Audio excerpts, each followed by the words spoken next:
What's up? You know what time it is. It's time for the best 120 minutes of your day. The Chop Shop, the nation's number one urban sports talk show, and also your midday sports happy hour. Yours truly, Robert Hatter, alongside Jim Hicks, coming to you live from Houston, Texas. Jim is in the screen. I'm waiting on him to get ready. I got you, Jimmy. I'll wait till you get ready. He gave me the thumbs up. Boy, hey, he in the green room right now. He getting ready, putting his hat on. Got a cool little hat on today. But welcome you to the Chop Shop, the best 120 minutes of your day. I'm Robert Hatter. He's Jim Hicks. We're broadcasting all over the world via Facebook Live and YouTube Live. Ain't that something? So it's a great time now. If you have not subscribed to our YouTube channel, if you're on Facebook, take the time out, go to YouTube, hit the subscribe button, hit the bell so you get notifications. So guess what? You can have us no matter what. Because if something happened on YouTube the other day, it's something, a commercial or a break I played, YouTube hid the video from y'all so y'all couldn't see it later on Facebook. They didn't do it on YouTube. So that's what I'm trying to explain to y'all. Facebook got some crazy, crazy rules. Both of them got crazy rules. But I want you to be prepared in case we play something or y'all say something or somebody say something. If you're off on one, you can be on the other one. So do me a favor, take that time out, subscribe, hit that button, and if you're on Facebook, like and share the show. Gonna be a great show today. It's Women Rock Wednesday, my favorite day of the. It's just the favorite day. And in the future, we got a few women topics we're gonna talk about. I think next week it's gonna be women by women, getting women in the golf and getting young women in the golf.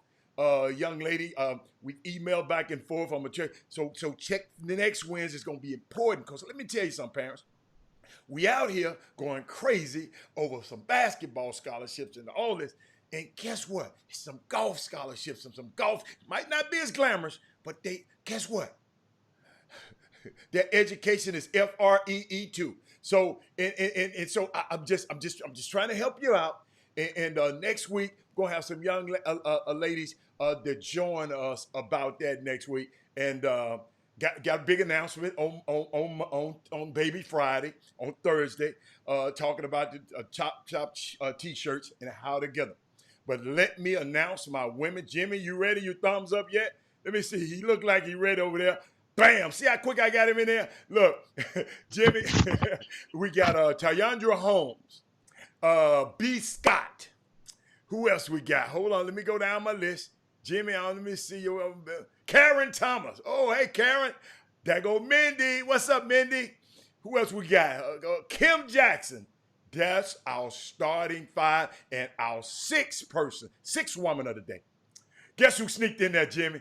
Tiffany Sanders in a close. Right behind her is Shaquita Pelser, who just said, Hatter, why do you lie? 120 minutes my ass. No, we give you more than 120 minutes because we always go into overtime. So come on, Shaquita. Yes, but guess what? We're bound to our 120 minutes of your day. And then guess what? Let's say we give you 150 minutes, right? So 30 of them minutes might not be the best. But we gonna give you, Jimmy, 120 minutes. We gonna give you the best. See, the other 30 minutes might not be. So Shaquetta, you gonna know you can't get me. You can't get me with that one. So, but that's my girls for the day. So hold on, I got something else for you. Hold on. The NBA finals start tonight, right? LeBron takes on his former team. Pat Riley and Spoelstra take on their former star. It begins tonight in the bubble, and it wraps up, Jimmy, an amazing, weird, strange, disjointed NBA season. Jimmy happy over there. I know what he happy about, them old nappy head Astro. But considering watching considering watching the collapse of our modern society last night, I'm glad we got something to watch tonight, not named Trump.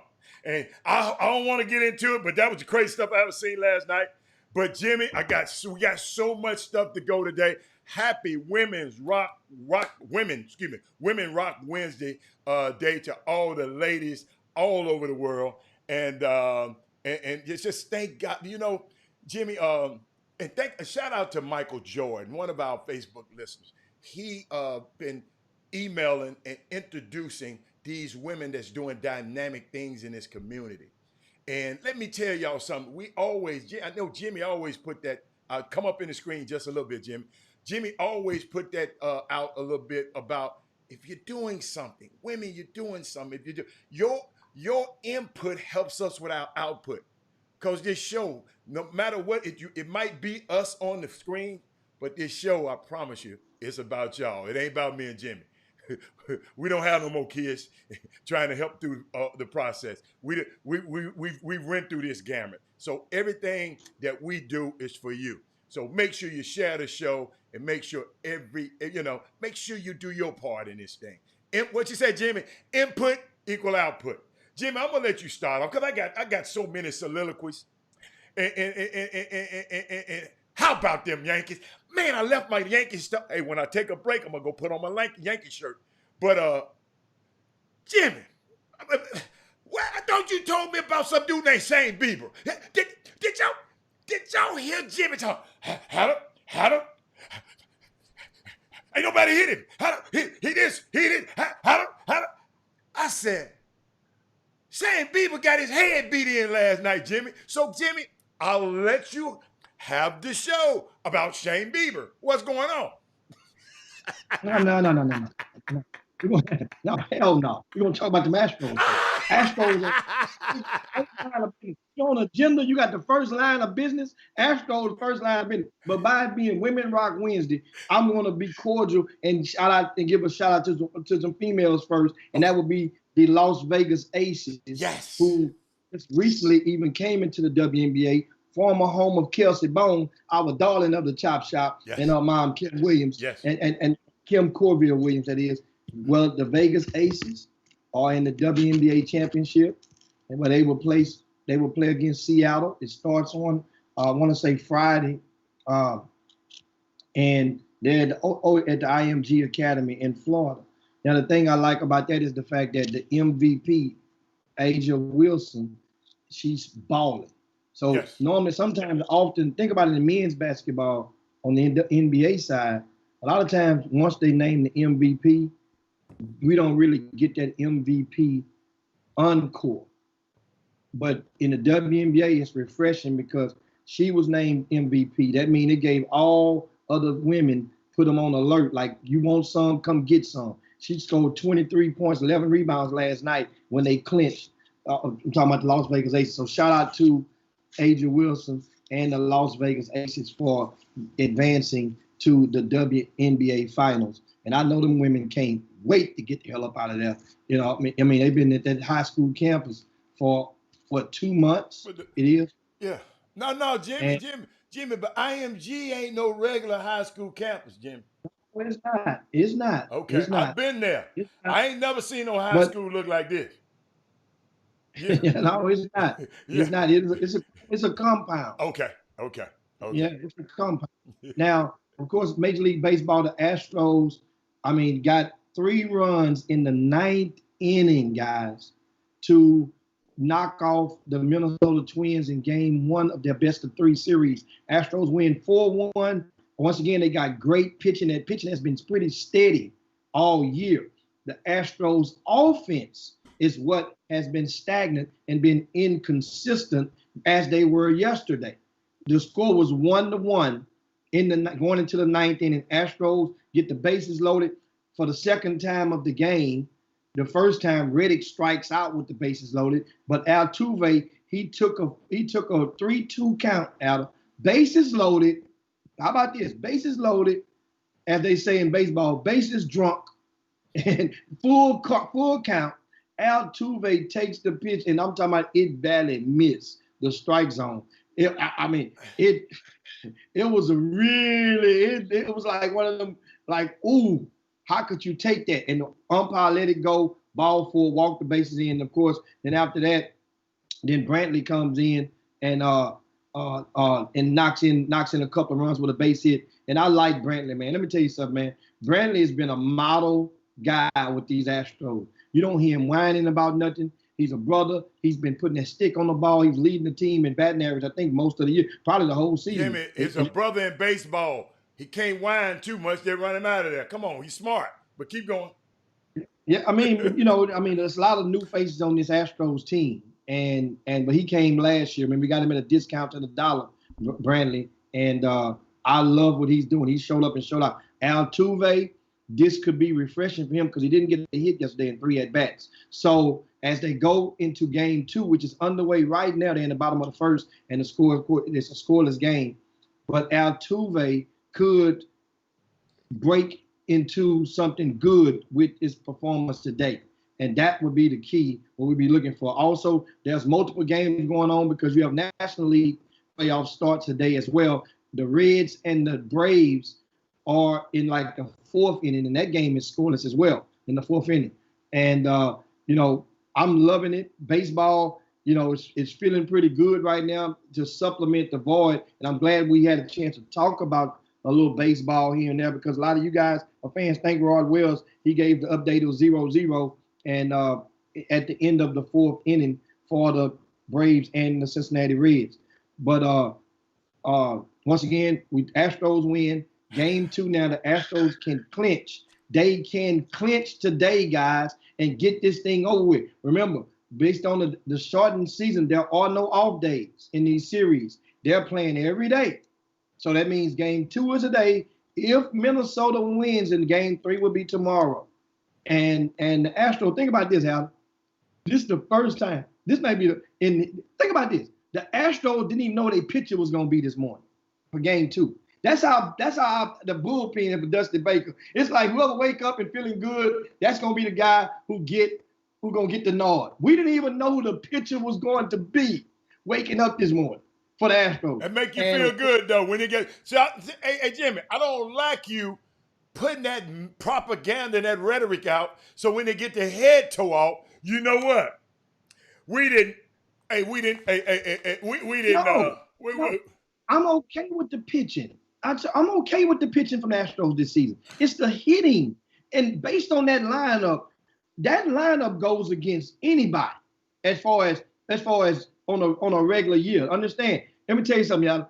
I had a meeting yesterday while the Astros were on. 9th inning comes up. I'm telling you, I shame you not. I had my baseball cap on, as you guys, and I twist that thing backwards. I had my rally hat on at the meeting at the restaurant. And then guess what I did? I told the bartender, bartender, you got a trash can back there? Let's bang on the trash can. Altuve bang. Bartender get the trash can, bang on the Altuve, get on base, Astros and win. Boy, that's my new thing. I'm gonna get a trash can in a minute and watch what happens before the show goes off. But anyway, other games yesterday, indeed, the Oakland A's lost, which we needed because the Astros Twins winner will advance to play the Chicago White Sox versus the Oakland A's winner. The Astros, it seemed like we just can't handle the Oakland A's this year. We so mad at that pitcher, at Friars from snitching, that we just can't get past them because we want him so bad, and the A's won't never pitch him against the Astros. So we need the White Sox to win. We want the White Sox to win, the Astros fan. Y'all can root with me. We want the White Sox. That way now the Astros get the White Sox second round too, and we'll be one series away. One series away. And maybe guess who might come out of the other side? Maybe the Yankees might be bold enough to come out of that right side of the American League. Did you say my favorite name? Yankees. Come on, tell me. I thought the Dodgers was your favorite name. I thought the Dodgers was your favorite name. I'm a LA Yankee. Just quit, don't leave me alone, man. I love both of them teams, man. I love Mookie and I love Aaron Judge, man. I'm sorry, Jim, let me tell you something.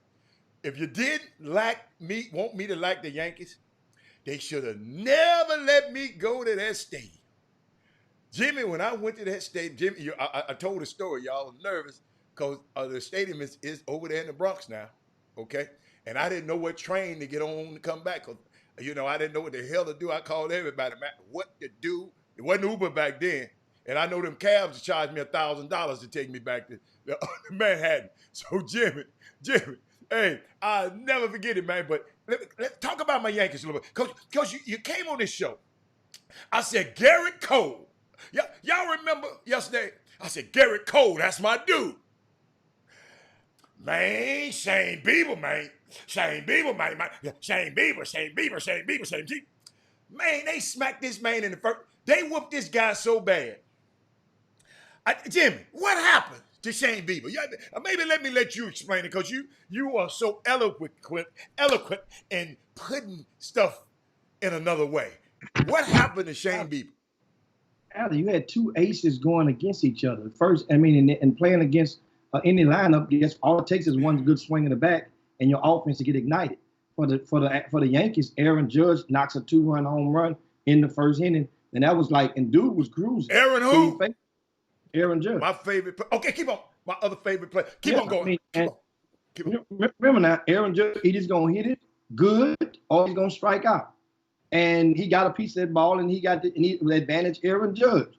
And really understand, that was his only hit of the day in 5 at-bats. But guess what? That 2-run advantage was enough, because the Indians came, ended up being 3-0. Then the Indians scored one, I think, in the third. But other than that, I mean, the Yankees got the offense that was expected, that type of lineup. Giancarlo Stanton knocked a home run in the 9th inning. He goes yard. I mean, and the home run leader, Voit, he don't even hit a home run yesterday, I don't think. And he led all of baseball in dingers this past season. Guess what? Yankees win 12-3. Now, can they close out the Indians today? They need to close them out. And let me tell you about my boy Garrett Cole. Can I help you? Garrett Cole, Jim. He didn't throw, hey y'all, he didn't throw that good in April. He didn't even throw that good in May. But he can throw in the postseason for the Yankees. And that's what he did y'all. He took it up another notch last night. So y'all can say anything about Garrett Cole. That's why I hated when he left. Jimmy, when him and his wife flew to New York, I was sick. I couldn't believe. I said, man, come on, Garrett Cole. But that Yankees can open up that pocketbook and give you some money. And Mama said, I need me some more Chanel bags. Let's go to New York. Let's go to New York. So that's but you know what, Jim? I'm enjoying baseball, because baseball now has personalities that I like. I like Tatis. I love Okuna, Miss Smart. Who was that trying to correct me yesterday? Who was that? Ogre. Yeah.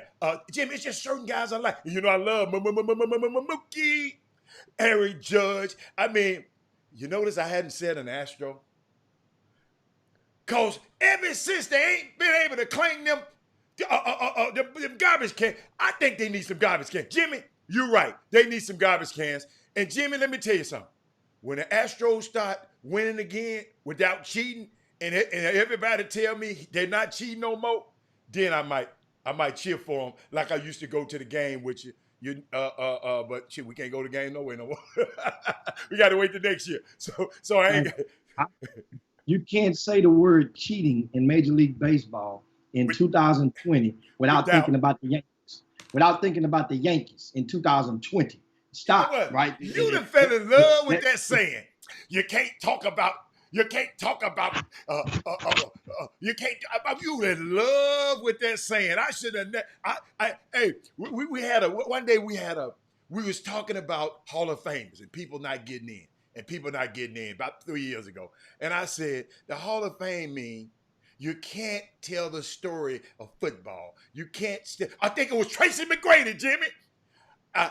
It was saying, I said, I think you can tell the story of baseball without mentioning Tracy McGrady. I thought that. And then and y'all said, what did happen? You got something? Tell me what did happen. Come on.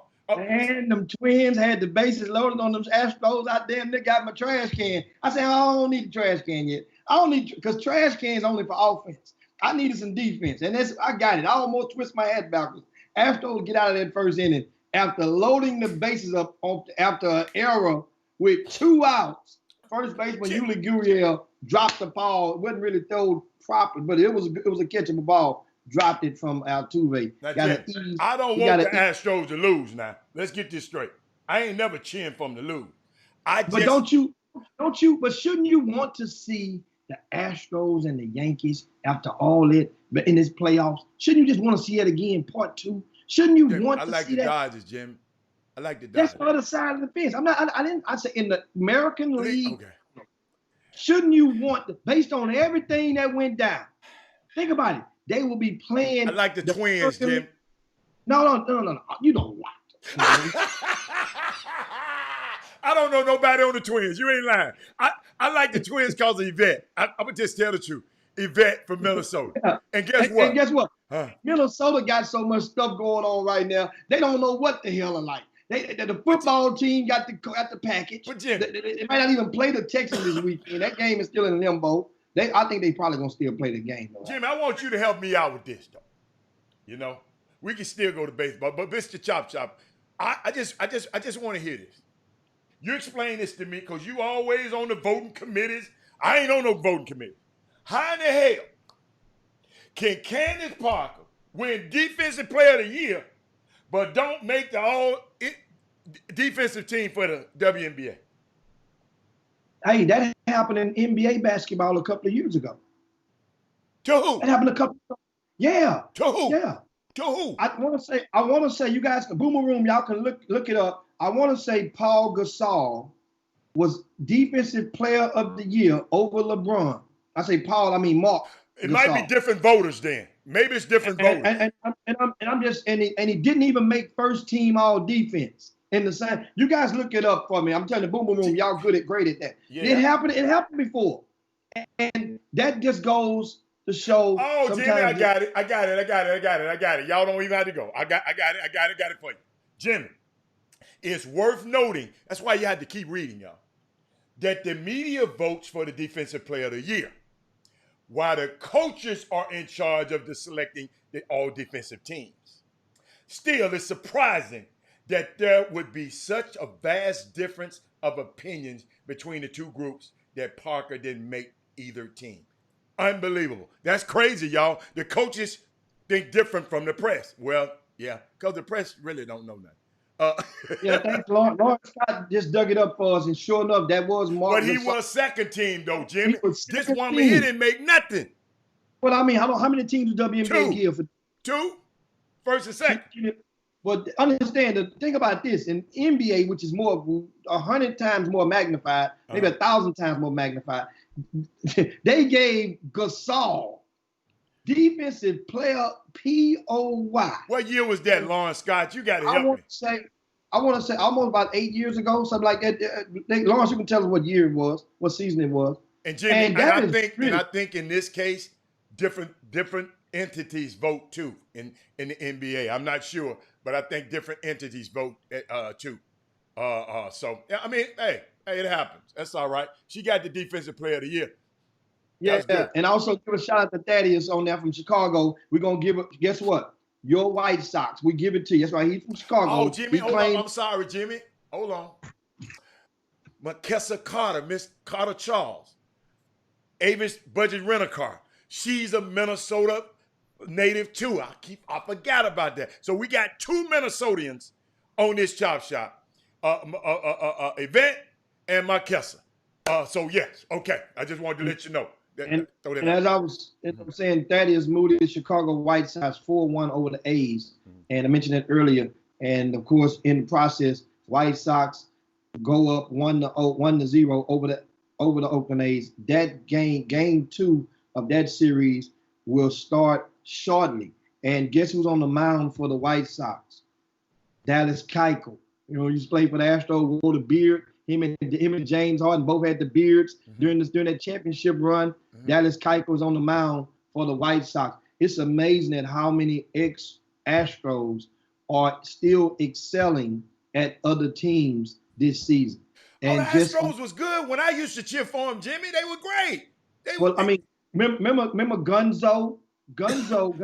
He's a third baseman for the Twins yesterday. Made a hell of a play for the Twins to preserve, to keep the game keep them in contention. Also, we missed the Devil Rays 3-1 over the Blue Jays, and those round off the games on yesterday. Of course, in action once again, as we keep each other updated on that Cincinnati Reds and the Atlanta Braves game, which is taking place as they're in the fifth inning right now. Or I think it just ended, maybe they ended the fifth.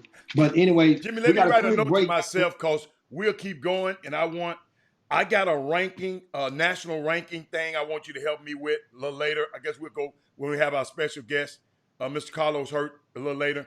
I want you to make sure I got a ranking question. I don't understand what it means by, there's a couple of terms, and I want you to explain them to me later. So because if I don't say it now, I forget it. And I just wrote it down. So Yeah. what else we got? Well, one thing we'll head on into the breaks and we come right back and talk some basketball and preview the NBA Finals will start tonight, LA and Miami, and that's going to be a lot of people understand. Miami is in the media, the mainstream media has basically placed Miami in the perfect position to be in, whereas they basically have nothing to lose. And that's a good position to be in going into a series, whereas basically nobody gives them a chance in hell to win the series against the Lakers. And based on the way that they're playing, we don't know. Everybody gets that litmus test. Like we knew Denver, they beat the Clippers. And then you say, okay, if they could beat the Lakers, then we give them that props. Well, Miami beat the Milwaukee Bucks, who had the best record in basketball. Then they turn around and they make mention of the Boston Celtics, who was also a contender with a full deck of their team. Gordon Hayward returned. It didn't matter. They closed those guys out in 5. Now, still, there's people giving the Miami Heat, who basically, beside from the Phoenix Suns, have the best record in the bubble. You know, if you from beginning to end. You know, Phoenix Suns, I don't think they lost the game. You know, which is unfortunate because it would have been fun to see them at least get rewarded with a shot to get in. They didn't get a shot to get in. But now, this Miami Heat team. I thought we was gonna go to break and come back and talk about it. Yeah, let's go to break. Hey, man, I forgot. You let on me that, man? What run you stop doing, man? Yeah.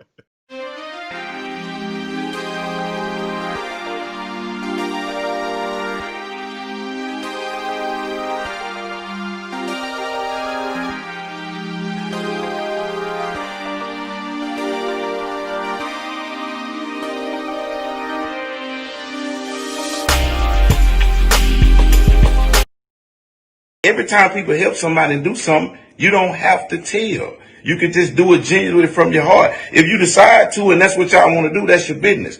But the challenge of the day is lend somebody a helping hand. Do something for them. Give your brother something. Give your sisters, whatever you want to do. But don't tell. Don't post it. Every time people help somebody and do something, you don't have to tell. You can just do it genuinely from your heart. If you decide to, and that's what y'all want to do, that's your business. But the challenge of the day is lend somebody a helping hand. Do something for them. Give your brother something. Give your sisters, whatever you want to do. But don't tell. Don't post it.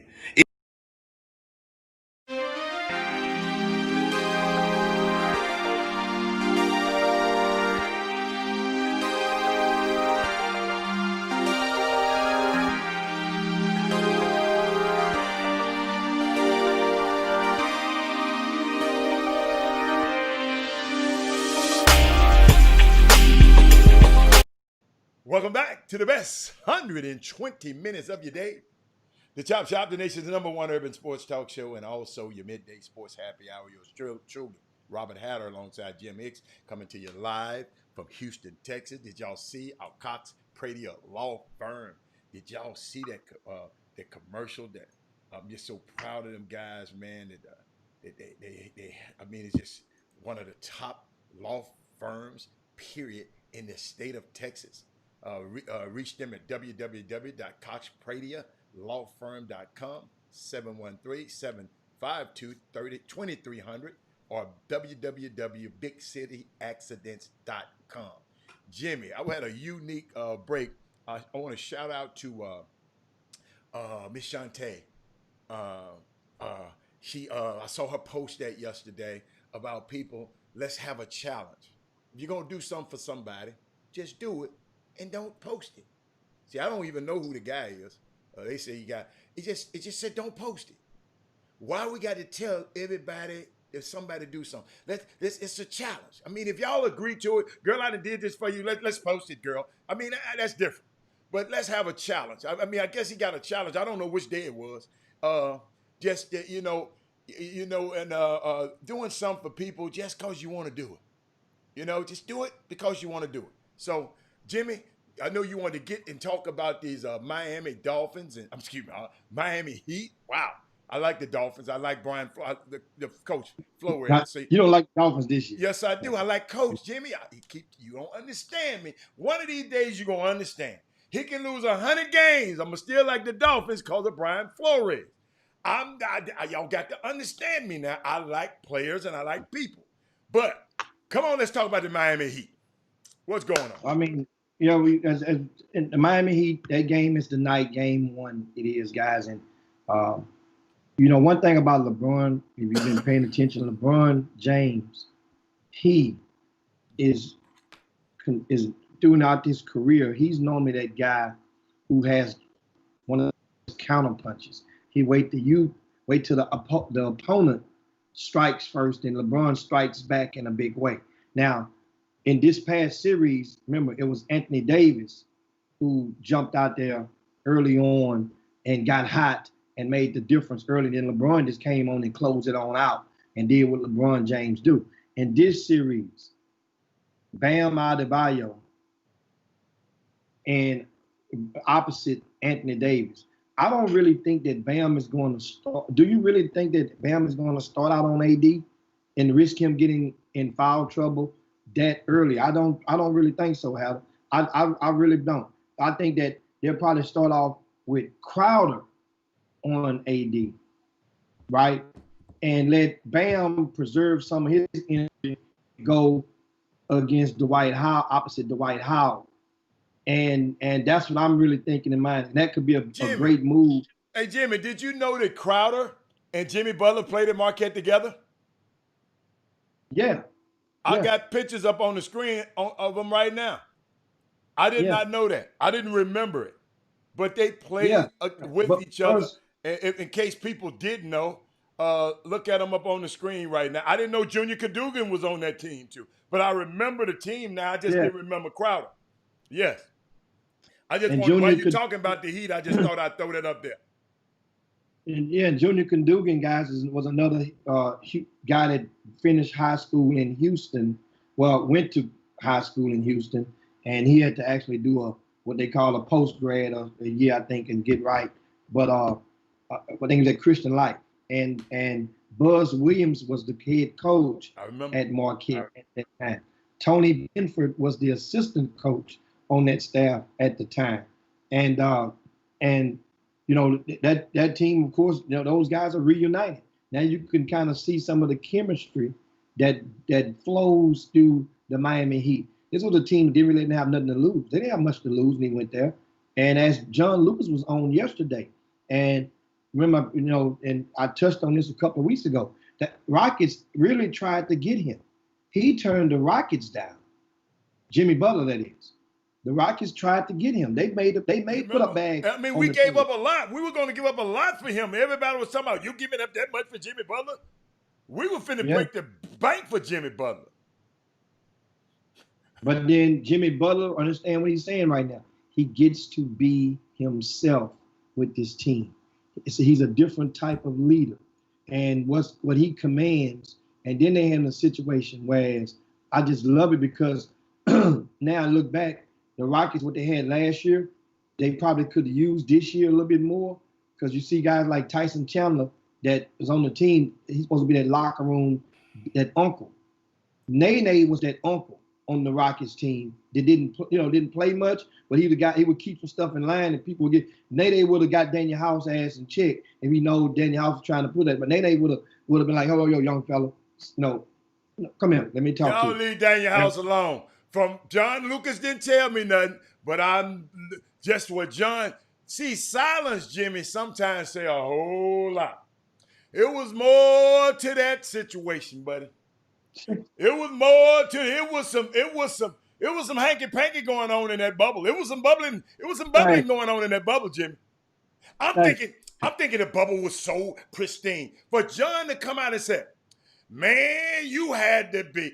Boy, it's so hard to get. Come You had to on, be man. good. You Huh? had to be good to get somebody in You there. had to be That's good. what And John guess said. what? Most of those guys up there are great. They're great. and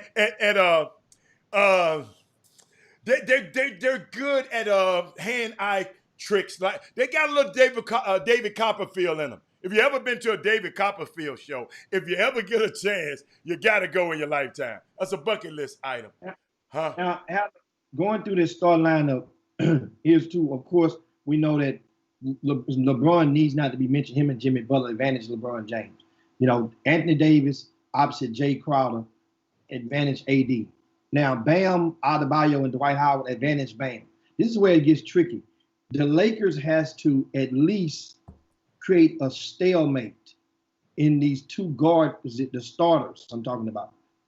Danny Green and Caldwell KCP, who's been playing really good.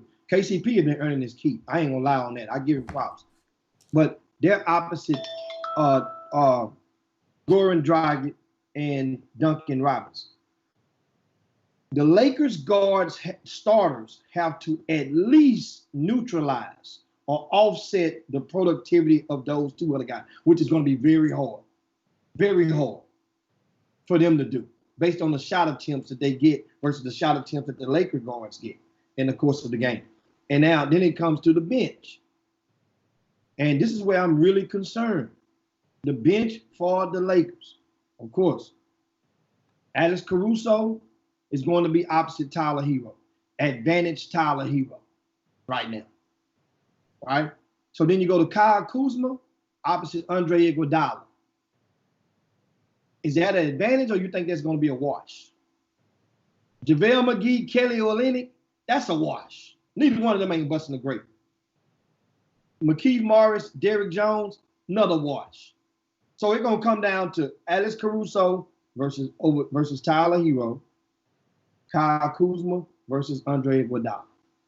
If Kyle Kuzma don't outproduce Iguodala, Lakers will find themselves in a tough game. If Tyler Hero don't outproduce Alex Caruso, he need to double him up. Because AD is going to for sure double up Crowder. So it got to be matched up somewhere. LeBron is not necessarily, he's not going to double up Tomball. He's not going to double him up. He's going to outplay him. It's going to be expected to. Jimmy Butler. Thank you, guys. But that game, if the Lakers can't afford to play around with these guys, what you think I'm on this? Let me tell you something, Jimmy. You know I always have a different little take, Jimmy. Jimmy, you know, history matters. Okay, ladies and gentlemen, history matters. It doesn't mean history always repeats itself, but it does matter. And NBA history is really clear. You have to have great players and a good enough coach. A couple of great players and a good enough coach sometimes beat teams with depth. That's just the way it works. And I'm gonna give you some examples. Went back to 1996, the Seattle Sonics. Then I'll go back to the Dallas Mavericks with Dirk Nowitzki. Then the Detroit Pistons with Rip Hamilton. But those are the outliers, Jimmy. Are just a team full of guys that win. But generally, stars win. I like the Lakers. I like the Lakers and beat Miami in 5. And I think Miami will shoot their way, Jimmy, to one win. But go look, Jimmy. I did the Jimmy Hicks. I said, who are the top players in this series? I went back and looked. The two best players in this series, 1 and 2, is LeBron and Anthony Davis, right? Then after that, Jimmy, it's a bunch of the Miami Heat players. Jimmy Butler at 3. Let me see, Bam at 4. Dragic would be 5. Tyler Hero 6. Then you go to Rondo, KCP, Kuzma. And then at 10, I'll put Andre Iguodala. because he's been there so many times, and I really think that his experience would be kind of vital in this series, right? That has been the Lakers story in this bubble, Jimmy. They have the two best players in every series. And from 3 to 8, it's the other guys, or maybe the Lakers might have two on the end of them other guys. Every team they play, those other guys are better in the middle. Because I remember Shaq and Kobe. That was a great of two stars with a whole lot of role players. Miami. Check this out, y'all. Miami, Jimmy, has had 5 different guys lead them in scoring during the playoffs. That's like the Pistons was when Chauncey Billups now. Now, in Miami's history, they usually go with the stars. Think about it, Miami had Shaq and Wade, Gary Payton. They did it the Laker way, like the Lakers do it now. They had Bosh and LeBron and Wade. What we're asking for Miami to do is what the Mavs and the Sonics did. They got to win with not the two best players. You follow me? So we asking them. But the unique thing about this bubble, young players are great in the bubble, Jimmy. They no road crowds, don't have to travel, don't have to go from Jimmy. A lot of that stuff take tolls. That's why you remember they stopped the backs because they didn't want to travel here. They didn't want to travel here. So travel matters. And these younger guys are what? In an AAU atmosphere that just a couple of years ago they was in. So it's a unique situation, man. That's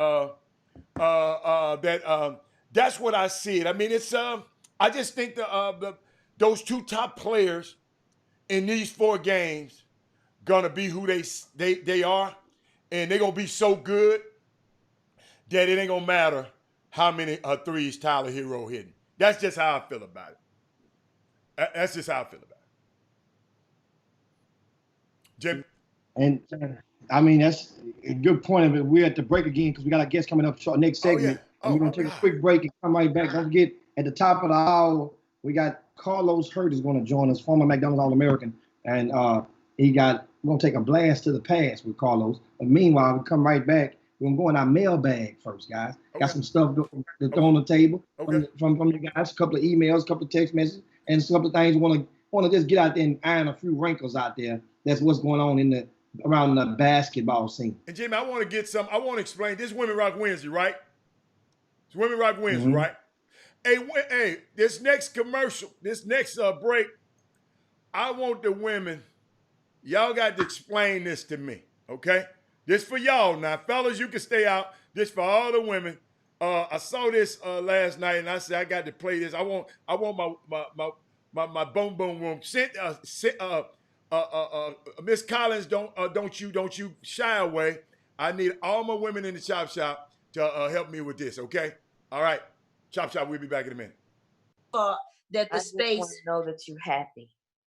I am. And I just did not want to just hear it from the blogs and from the interviews of people asking me questions, and I didn't know what to say because I didn't hear it from you. And I got to see it someplace else. And so I'm hurt. That's what I am. It's all love, though, Mama. Y'all can talk about it, now. It's all good. But I think that y'all should, pick up the phone and holler at each other. Don't let no more time pass. Do that for months. Okay, well, baby, try again. You know what? I think y'all need. I'm in the waiting zone. So I'll wait. I'm cool. See, that's what I'm talking about right there. It's all good, girl. You know her. What's that? Stubborn. Y'all talk. What's that? You're not in the waiting zone. Don't do that. Why I'm not? Oh, don't ruin your birthday, El Ray. Come on. No, because everything else is playing out, you know what I mean? Via Instagram, via blogs, via all of that. Because what I'm finding out is all through that way. I'm not finding out nothing and shit personally. So I guess my place is not what I thought it was. That's not true. That's not true. Well, Lisa Ray, I think that, just putting my 2 cents in, because y'all family, so y'all know what time it is in real life. But, for Brat to come on here is a step to say, I love you. This is my way of coming, to you without, you know, being in a predicament where you have to go back and forth and argue with her. She may Exactly. want to be able to communicate with you, and this may have been a good way to kind of break the ice before she can do that, alone first. You know what I'm saying? So, you got it going on the mean side sometimes. So this is what she's saying. So, in other words, she's saying your sister nervous. handing you an olive branch. Right. You know what I mean? Your sister handing you an olive branch. Yes. No, she ain't Smile. trying. There we go. She not trying to hear that. She will. But She guess ain't what, trying. DeBrad? That's what we here for as women. Oh, welcome back. I'm glad I didn't get the other part. Welcome back to the Chop Shop, because Lisa Ray went off. I thought it was going to be in that cap. Jimmy, she went off at the end, but I'm glad she didn't, because it was a little. Oh, all of them. And Jimmy, I mean, I play it tomorrow. I promise y'all I'll play it tomorrow. But I just wanted to hear from my girls. I guess I don't know what happened, so I just threw that out there to my Chop Shop ladies. Y'all can chew on that and let me know. I wish I can find that other video right quick, because Lisa Ray went on a rant, told all of them, F all of y'all. Yes. Oh my goodness. It was crazy. What they were talking about? What they was talking about? No, what it is, Lisa Ray, I mean, they're cousins. They were good best friends and cousins, her and the Brat. And I guess Brat been talking crazy back and forth and calling her this and back and forth and never talking to her. They haven't talked in a long time. And now these girls trying to get them back together. Because Vivica Cool, now hold up. Lisa Ray said, Vivica, I know who she was talking to. You know, and you know. The rest of these blanks don't know nothing. Oh, that's why she said it about the girl whose show it is. She was talking about the host, Jimmy. Jimmy, that's like a dude coming over here and said, hey, Jimmy, wait a minute. Somebody else know. Jimmy, you and Robert don't know shit. That's like, I'm going to push that button on their ass if they come over here and say that. So that's what happened, man. They sisters?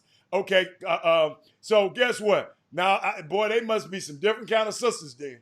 But yeah, Jimmy, it's bad. It's bad out there. It's bad. I just wanted my women to tell me, since it's Women Rock Wednesday, I just wanted y'all to share that with y'all. Y'all help me out with that. Just leave your comments. Walter Yates, you stay your ass out of it. Okay?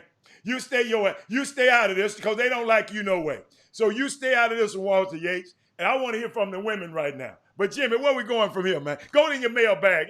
What you got in the mailbag, Doc? I got to go find me some. I just got that question about rankings for me. I don't know what they mean by this, Jimmy. Help me with this one, Jimmy. What do they mean by? I have. It was on the. I was reading according to. I think it was. I want to say it was. I'm trying to think the source of the article, and I had screenshot. I want to say it was Bleacher Report that I may be quoting them wrong. It was Bleacher Report or Yahoo, and they had put up a scenario far as what it would take for Chris Paul to get to the Milwaukee Bucks. And remember, Chris Paul is making a bag, man. I remember. A lot of guys realizing that he's making about 40 mil almost. And so, and when you trade players, you have to the numbers have to come within a certain percentage of the salary. Yeah. And whether it be in draft picks and all that, their salary helps sweeten the pie as well to get in that percentage. So I'm looking at here's what Milwaukee would have to give up. And remember now, OKC already has a gang load of draft picks coming over the next 3 to 5 years. Starting this draft coming up, they got draft picks. They just raided the Clippers, remember, for the Paul George deal. Yeah. And they got a coming from the Miami Heat. But here's what they have to give. The Thunder would have to. I mean, the Bucks would have to give up George Hill, Eric Bledsoe, the kid from Villanova, the young shooter, Dante DiVincenzo. Yeah, right. DJ Wilson, a first round pick this year, a second round pick in 2022, and another first round pick in 2020. That's what they would have to give up to match up or to get Chris Paul. Jimmy, I also heard that the Clippers going to try to get him too. Back. Got to get it, well, because Doc gone. Remember no, now. Just called Doc gone, but they're going to try to get him back. Well, remember now, him and Chris Paul kind of was, remember the Rockets had, that was the year that the Rockets came back from that 3-1, from that 1-3 Remember what deficit. John Lucas said yesterday? Man, when you got adults in the room, they got a way of smoothing certain things out. That was John was talking about yesterday. It might seem bad, but you got a way. But Doc is not there anymore. So, yes. That's what I'm saying. The door's open now. Yeah. The But he door's would have definitely came. open. Guess what? If they trade him, he got to go any damn way. He got to go anywhere. I mean, you always remember he's an employee. So it's unique that people were talking about bringing him back. But that's a lot to give up for Chris Paul. Ain't nowhere in the world. Oh, yes, I would. You would get what? All of them up for Chris Paul, and all of them picks, and all of them for Chris Paul. He's a 35-year-old. You got to proceed with caution because first of all, they have. But you're trying to win now. You trying to win next year. That if they make that deal, they trying to win next year with the Greek Freak, because the Greek Freak might be out of there. So they trying to win now. But hey, let me tell you about that owner though. That owner for the Clippers, he jumped the gun. You know I'm hearing stuff. He jumped the gun on this. Got too excited. Other people in his ear. He jumped the gun on Doc, and there's a lot of stuff he was telling Doc to do. He didn't want. Doc didn't want to do, and I'm glad you went there, Jimmy. Jimmy, it was something unique, and like I was saying to John, and I know I didn't want to talk about this that much because John was on the show, and didn't want him to, be put in a situation. But what I said, and I'll go again, you just don't do a guy like Doc Rivers like that, and because he just done too much, man, in this industry, and he's a leader in this industry of young African Americans coaches, right? Jimmy, think about this. The NBA. Hold up. It was some stuff that I wanted to talk about. I was just thinking about Doc. Maybe it's a couple of things. Golly. Oh, here it is. It is, Jim. I looked at what happened, right? It was talking about Doc in this particular case. Patrick Beverley. Check this out now. The reason I didn't want this stuff to happen, I looked at it. They barely played. Think about this, Jimmy. Nate McMillan got fired. All these black coaches got fired during the pandemic. The pandemic year now, 2020, y'all, there was nothing normal about this thing.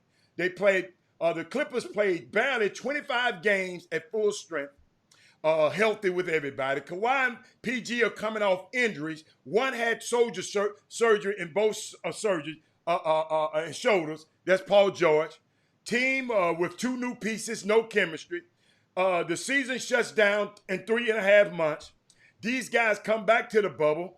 Patrick Beverley is not there. He don't come to the bubble. He missed 19 days. Lou Williams has his chicken wing experience. Montreal Harris missed 30 days in the bubble. Check this out, y'all, because you always talk about bench, Jimmy. These 2 guys I just mentioned are the former 6th man of the year, and another one was a former 6th man of the year. So they damn near just like starters. Then you up 3-1. And I think Steve Ballmer, I would have rode it one more year.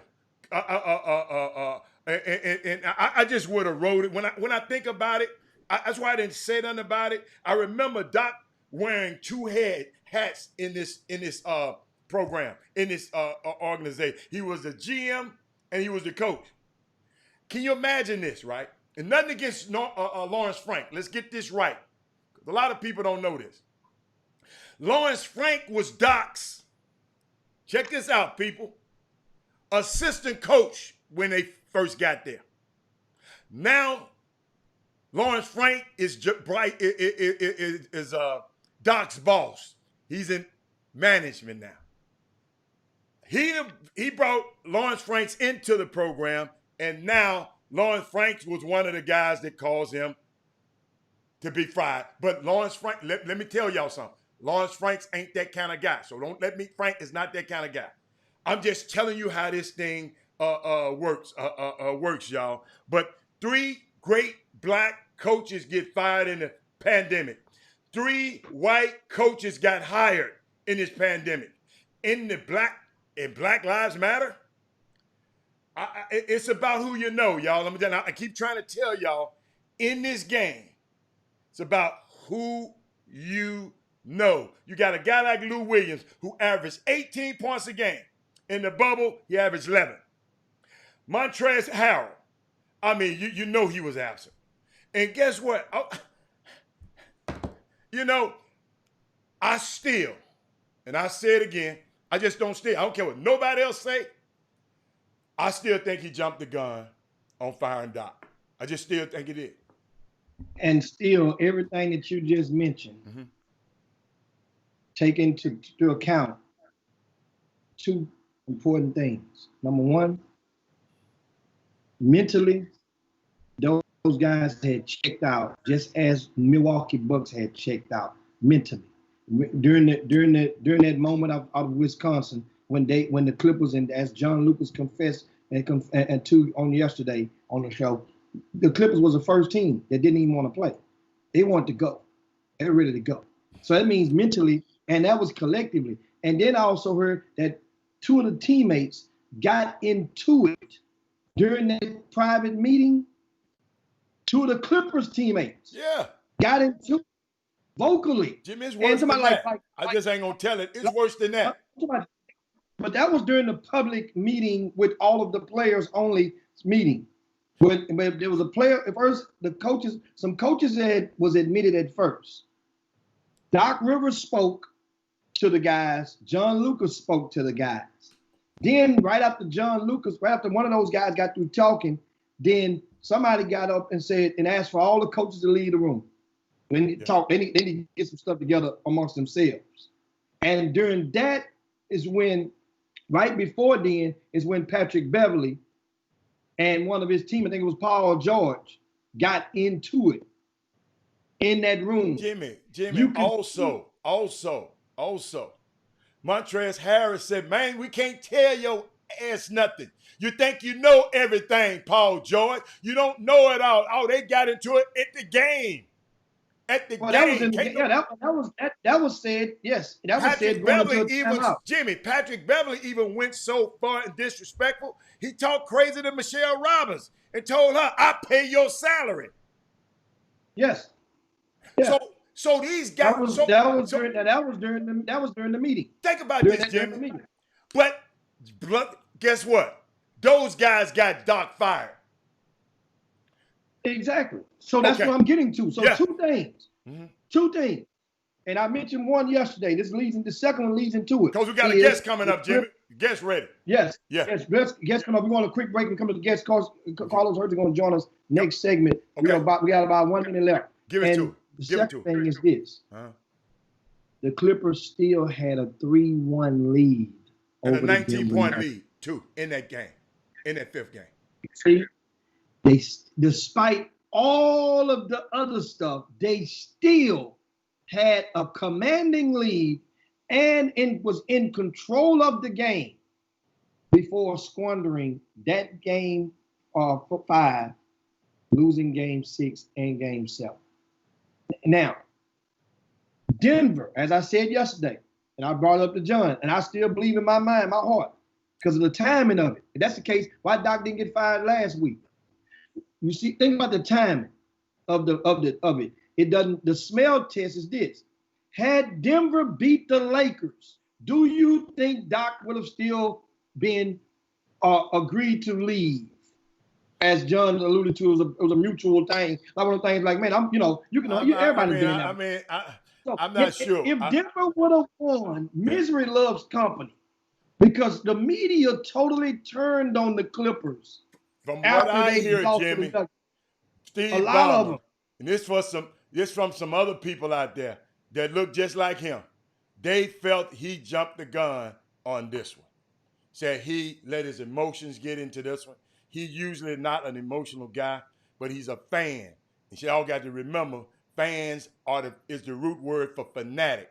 Sometimes these people get fanatic for sports. But we got a special guest coming on. Great analogy, Jimmy. All I was just saying, I think they should have kept Doc and for one more year and let him ride this thing off, because they got the 2 years to pay him. Got to pay Sam too. Got to pay his whole staff. So I mean, it's crazy. So and thank God for Doc to give Sam those extra years on his deal. So that's what I like about it. But we'll be back in a minute with special guest Carlos Hurt, Chop Shop.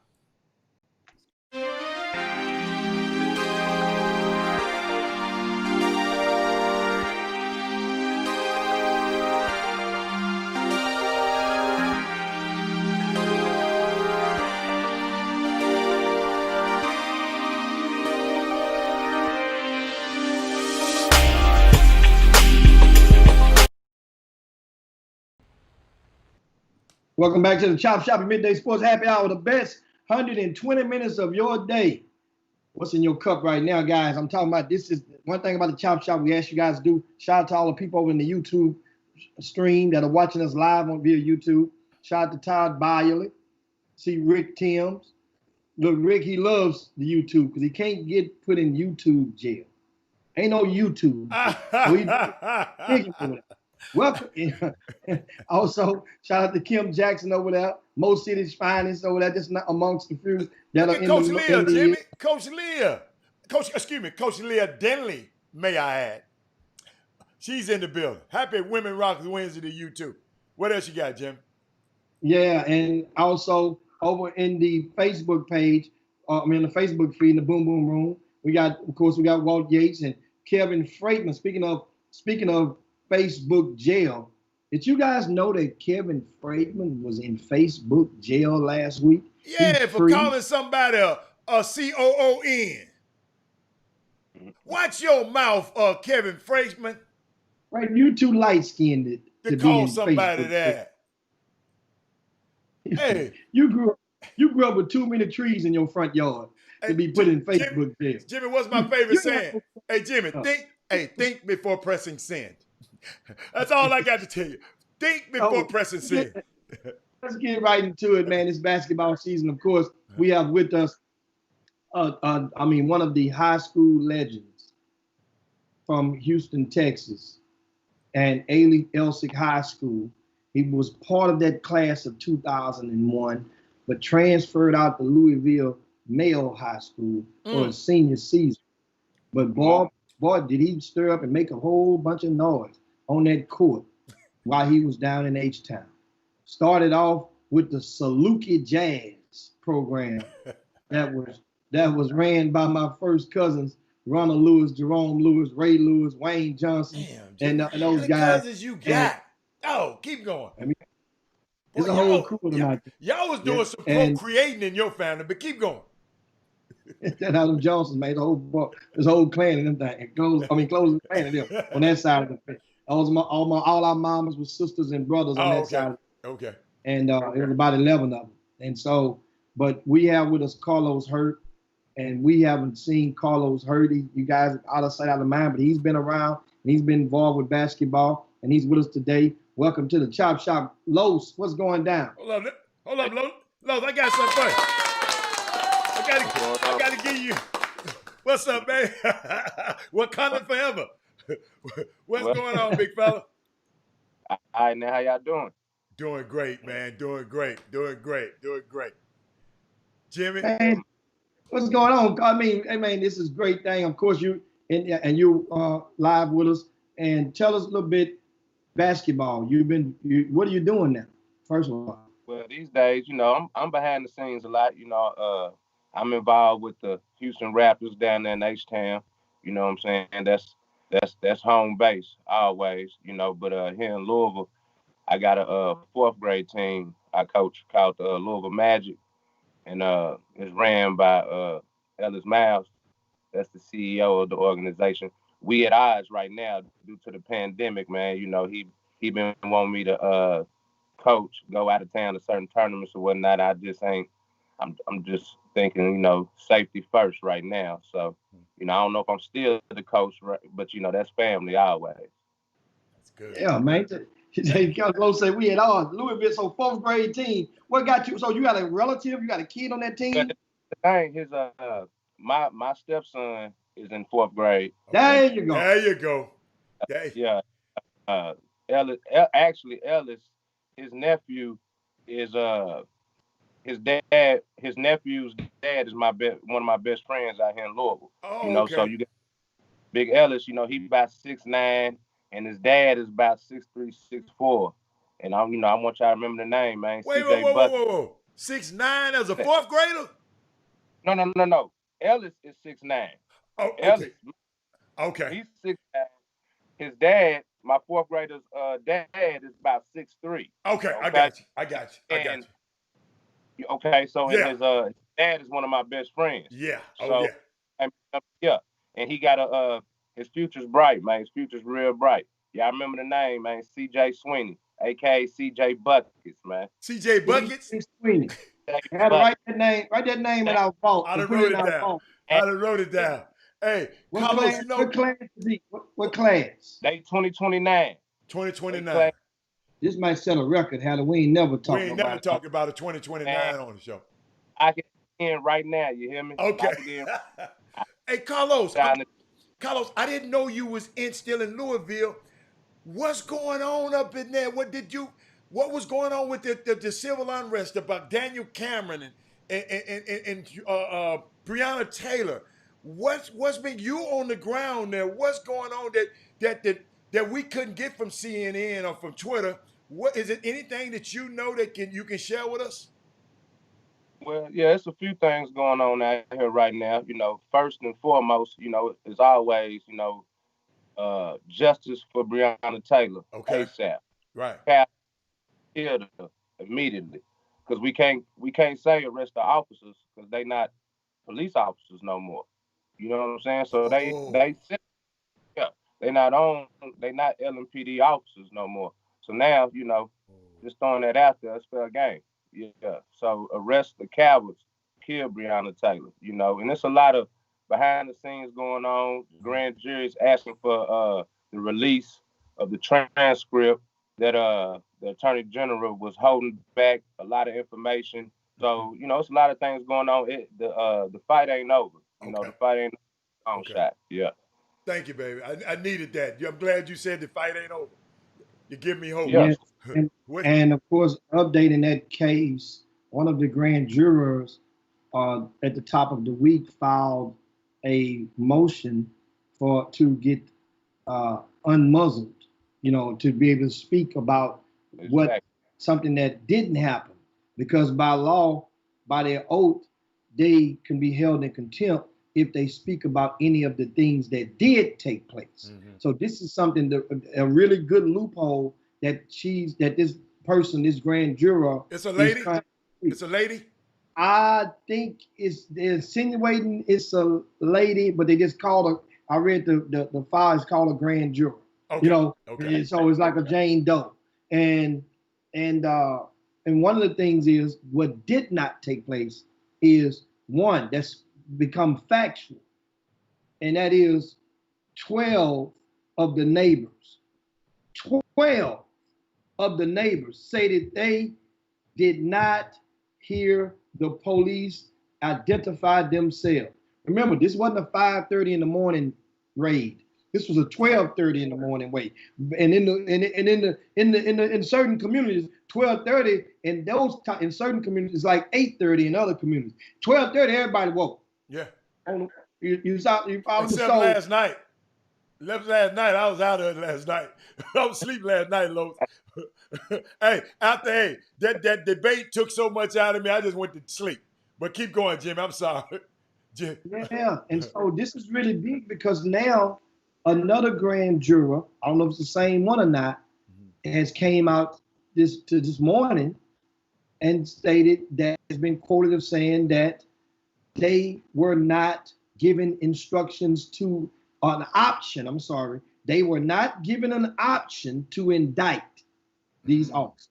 Right. When they Oh, presented the case to the grand jury, all they did was have charges against the officers who shot into the neighbors' houses. They Mm. didn't bring no charges whatsoever on the officer who actually shot the fatal bullet that killed Breonna Taylor. You see Wow. what I'm saying? So Wow. the jury is saying now that you need to release the transcripts, give us all the information, so we have the option to arrest the officers or indict the officers who actually did kill Breonna Taylor. And we just praying that eventually that justice is served. Okay. so now, have you been out and doing any of the I guess the protesting? But I'm honest with you, I'm hit and miss now, Hicks. Like when it first happened, I was emotional and I was out there, but to say I've been on the front line all 100 and some odd days, I'll be lying to you. Right. I like that. Yeah, So but so what is it like when you're going into the atmosphere when you're going into stores or if you're going into places? I know the city was on lockdown. Are you guys still on lockdown? I mean, yeah, but we ain't hearing that though, Jimmy. You know what I'm saying? Ain't nobody hearing no 9 o'clock curfew, man. With all the thing that's going on out here, man, we under the mindset, I wish you would at this point. You know what I'm saying? That's where we stand right now. Yeah. So and of course, I mean Jimmy, let's Carlos stop. Hurd guy. Yeah, okay, come on.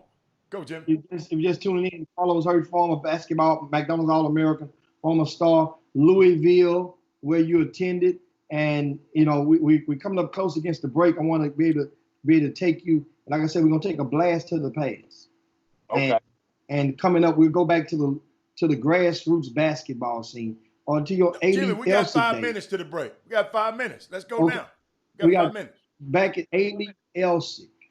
You were a starter. I remember during those days, whereas you and Willow Ridge, I think, no, not Willow Ridge, you were playing against somebody. You guys got eliminated. I was there. Your very last game, I think, was at the Campbell Center, right? Yeah, for sure. That was a classic, Jimmy. Who was that against? Huh? Who was the opponent? Willow Ridge. That's what it was. Okay, that's what. And TJ Ford. D. Ewing, Kenny Taylor, Ivan, Big Curtis, Tree. Yeah. That 75-1, the coldest high school team in the history of high school basketball, man. Went toe to toe with them, for sure. Went toe to toe. I mean, that Campbell Center felt like it was a big place, and at the time, they've added 2 or 3 more thousand seats since then. It held 5,000 at the time, and I was glad to be part of it. Only then, though, they had people lined up outside the door maybe 3-4 hours before the game kicked off. Honestly. Yes. Yeah. Yeah, indeed. So what was it like coming? Jimmy, give me one. And a reason I'm going to always have this affinity for Carlos Hurd, right? I got to share this with people. It's a couple of things. If you don't know, my company represented Rashard Lewis when he came out of high school. So it was my job to go into the to Elsik and watch Rashard play.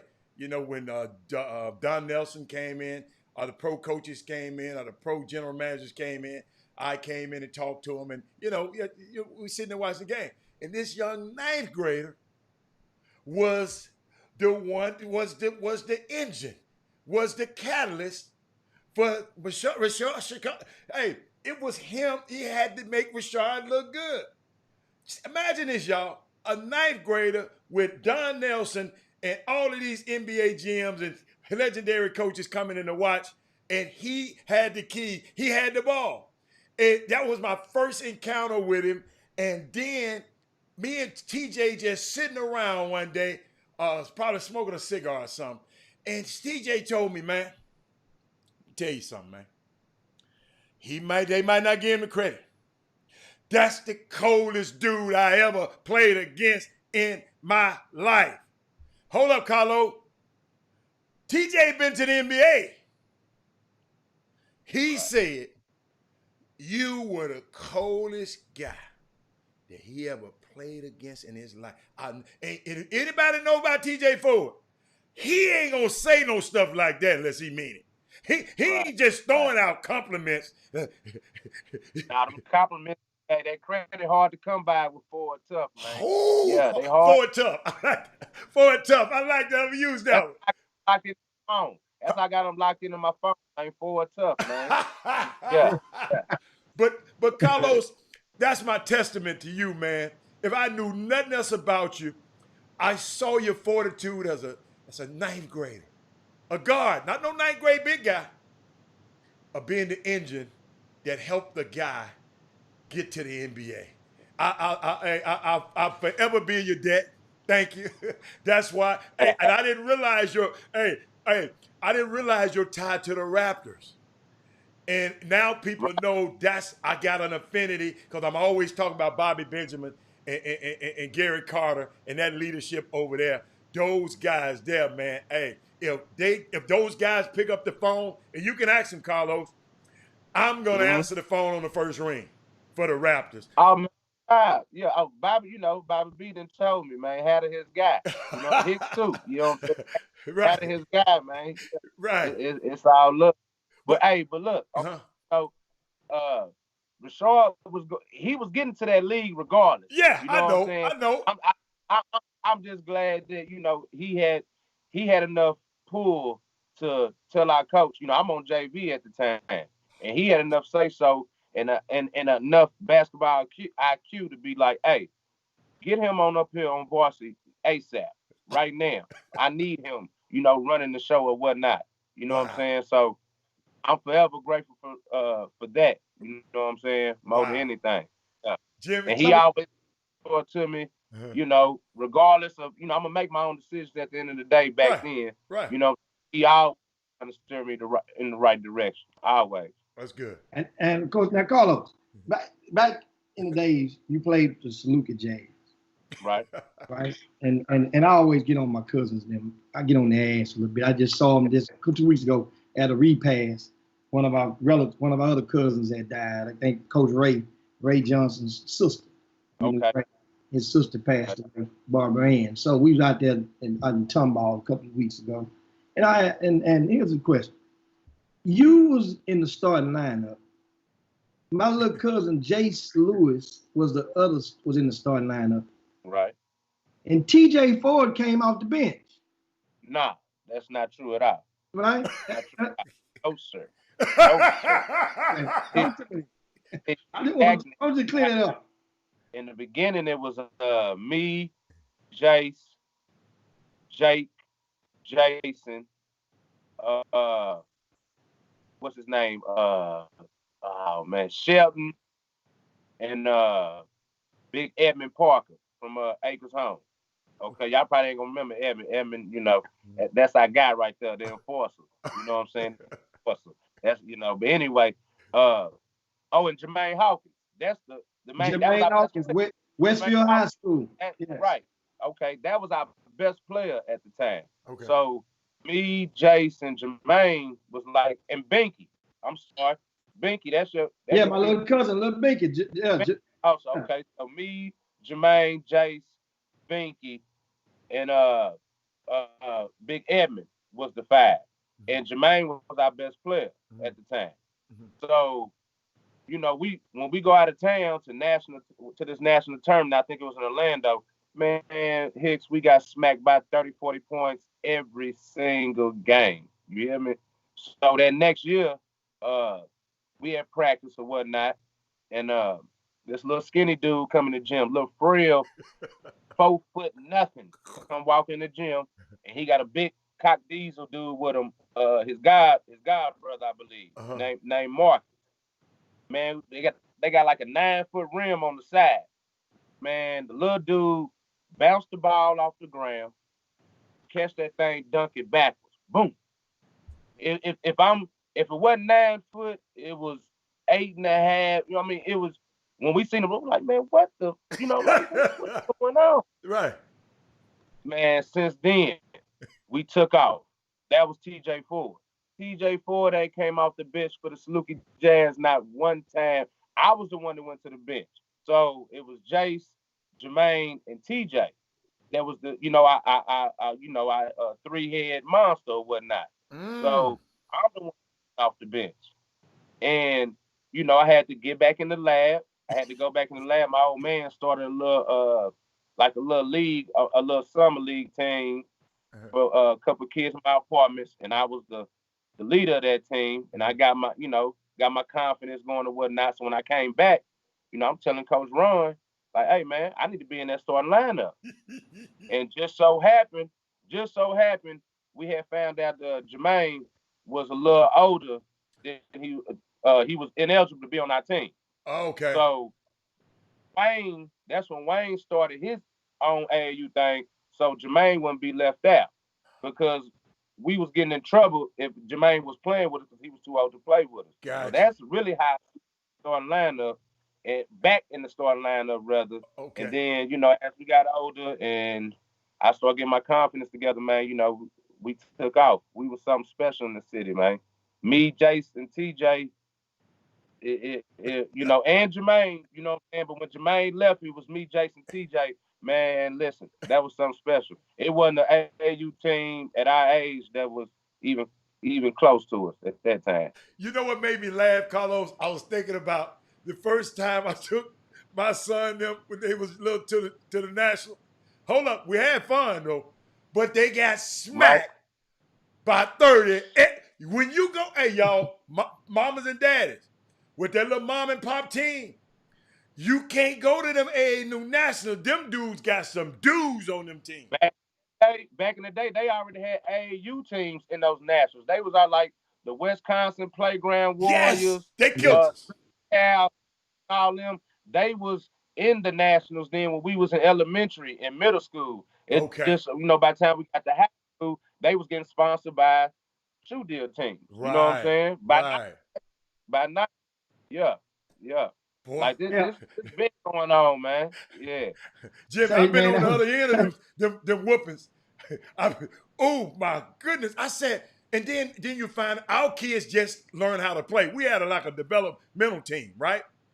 But I didn't know they was gonna get beat like this. Oh my goodness. Yeah, Jim, it was crazy.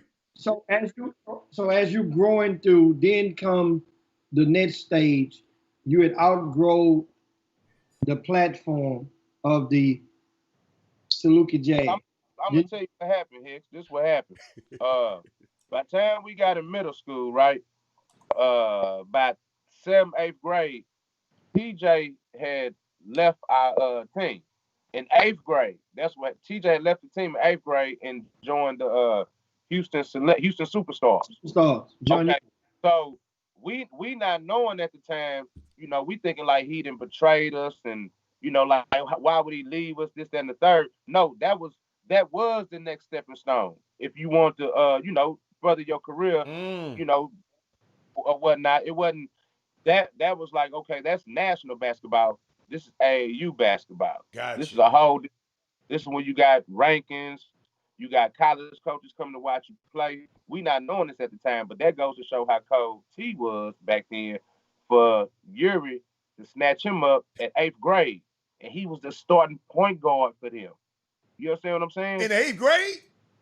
For the man, if I'm lying, I'm flying, man. Listen. Wow. In the 8th, we were still playing nationals. Yeah. I didn't join the hoops till what happened was that following summer, after we played 8th grade nationals, I think we lost like Memphis. Mm-hmm. And the hoops had like a tournament in Long Beach. And they wanted to prepare for that basketball for the tournament or whatever in Long Beach. Mm-hmm. So I don't know how Wayne, you gotta ask Wayne. I don't know how Wayne got plugged in here, but he got to put together a couple of us to scrimmage against them at Rice at their practice. Mm. So it was me, my dude Takai Watson, Jermaine, a couple players or whatnot for the Hey Select. There we go. Hey Select. Mm-hmm. So we playing them at Rice. The first scrimmage they beat us by 30. I had like 35 and 10 on their point guard. Their point guard went to Southern University out in Louisiana. Okay. The next day we played them. I gave them like 38 and 10, and we only lost by 3. So a couple weeks later, they finna go to Long Beach. I was just starting point guard, and I ain't looked back since. Yeah, man. What grade was that in, Carlo? I was great. That's what I mean. Going to the night. That's what I'm saying. T had just played that whole summer with the Houston Superstars in 8th grade. I was Okay. playing with the Saluki Jazz. Right. But at school, start up that 9th grade school year, they had one more tournament like in August. I got And you. they was getting to go out to Long Beach. And Wayne, however Wayne always pulls some strings, man. You know how Wayne get Yeah. down. But guess bona what? fide hustler. Now I see why Rashad told Coach, I gotta you done got that confidence over that summer. You came in, Right. been killing them dudes in practice at Elsie. Right.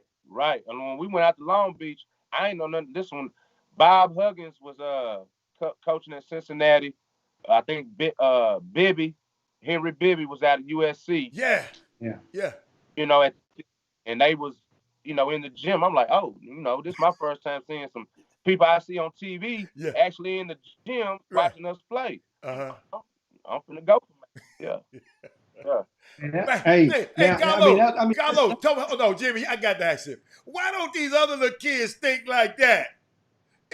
With Jimmy Hicks in the gym, man, I'm finna tear somebody's head off. Right. That's the problem these days, period, though. It ain't just a Houston thing. It's more, and I'm gonna say this, I ain't gonna say every state got this problem, because some of these kids going hard. Yes, man. Like okay. Them North Carolina boys. Yeah. You got the LA boys, man. They not Atlanta. They got a couple doing their thing. But Houston, Dallas, my fault, Dallas. Them Dallas boys, they doing it. Houston and in Louisville, we kind of lacking that dog. We lacking that dog in our kids, man. Okay. And I see it from the kids out here and in Houston. It wasn't like that, especially our era. Yeah. Our era, we was more so like we trying to put Houston on the map. You know what I mean? Everybody known Texas for football state. So we took it kind of personal to put Houston on the map with this basketball, for sure. You know what, Carlos? It made me think about something, Jimmy. A lot of these kids trying to put themselves on the map. They ain't thinking about Houston on the map. Jimmy, could you say, could that be the reason? Yeah.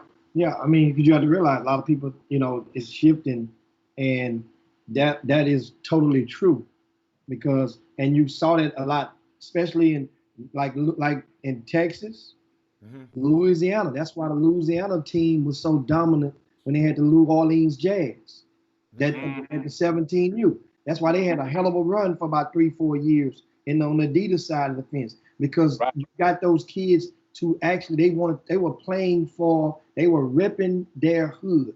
They were playing for their city, and especially in the case of Louisiana, they were playing for their state. Right. And nowadays, like for example, you mentioned like the Raptors. It used to be the A-Leaf Raptors. Okay. When they first started, I'm talking about with Bobby Benjamin, it was the A-Leaf Raptors. Then they transformed into the Houston Raptors. But the A-Leaf Raptors was designed because to get some kids want to rep their hood. I'm from A-Leaf. Okay. I like that. We bump heads time to time, because I'm still under, but I'm on the outside looking in because I'm in Louisville. Right. I'm still under the impression like, man, I want to grab every kid from A-Leaf and put them in position to win. Because my thing, I asked Bobby B this a couple months ago, and y'all correct me if I'm wrong. And this ain't no good thing. Like, I'm the last McDonald's All-American from A-Leaf, and I ain't feeling that. You understand what I'm saying? Like, and we had Rashad, and then 4 years later I came, and I feel like I'm part to blame, because how it ended up when I the mistakes I made back then or whatnot. But I feel like we should have plenty more talent coming out of A-Leaf, and it's plenty of talent there in A-Leaf. But at the same time, I understand what Bobby doing. It ain't just about A-Leaf. It's about Houston in general. So I respect it, support it, all that. But then you know what happens now? Even now, it's transforming to Houston. That's what, now back to the original question. The kids from Houston aren't playing for Houston no more. That's because now that's becoming a problem because it used to be we repping H-Town. The Right. only time even when Houston is playing Dallas, and that's always been a I, feud, a yeah, friendly feud. I They smacked still, Jason Bell and Deron Williams and Bracy Wright, all them asked about me. Took it personal when we what went you do across to that team Texas. That team Texas, yes. that was Dallas back then. I don't know if it's still around or not. No, they're not But around no more. That was okay. West Grandstaff. Yeah, Bracy Wright, Deron Williams played on another AAU Playing the team. Fort Worth Lions. Okay, there we go. Yeah. Gate dropped him off for 40. No, love Deron. Dropped him off for 40. Game winner. Took it personal though, Hicks. You understand what I'm saying? Because we knew these was Dallas kids. Just like Maxiell and them, Team Texas. Man, 35 in the first half. Man, get him out of here ASAP. ASAP. Yeah, it's all fact. So who was a tough? Give me your three guards that was the toughest that you faced anywhere in the country back in your high school days. Probably TJ Ford for sure. Okay. DeJuan Wagner and Okay. Dwayne Wade. And who's the last one? D Wade. D Wade. Oh. Dwayne Wade. Oh, Yeah. from Chicago. That's as far as I played against for sure back in my day. No question. It was. So what do you think created the culture change for whereas a lot of guys they don't feel inclined to play for their city, to play for their state? Man, I believe first of all social media. You know what I mean? Social media is a gift and a curse. You know, so it's more so like everybody's pushing the agenda, build my brand, build your brand, build your brand. That's the main thing that was like the big, saying in the AAU community at one point, like build your brand. So kids, and it ain't the kids' fault at all. You got parents, you got AAU coaches who are feeding these kids just bad, terrible advice about how to approach the game. And like instead of like you saying repping your city or repping your team or repping your teammates, it's more so me. Like you got kids who they play with this AAU team 1 week, 2 weeks later they playing with this AAU team. A month later they playing with this AAU team. You might have kids that's instead of staying in their hometown, they want to go out of town to wherever and play. You know what I'm saying? And I ain't not knocking it at all. It's just to me, it's just bad advice that they getting from AAU coaches, peers, parents. You know what I'm saying? I just think if you put more authentic people back in the AAU world, people would respect morals, value. Put more authentic people back in the AAU environment, we'll get better results out of these kids. But look here, Carlos. What do you think? They changing. I'm sorry, Jimmy. They changing high schools the same way, Carlos. They going from high school to high school to high school to high school. Yeah, and I don't. My thing is this like back when I was playing. Okay, I had a friend of mine. He God rest his soul. His name was Damon Woodson. He went to Hightower. He played under I want to say Coach Wise started at Hightower. Yes. Yeah. Yes.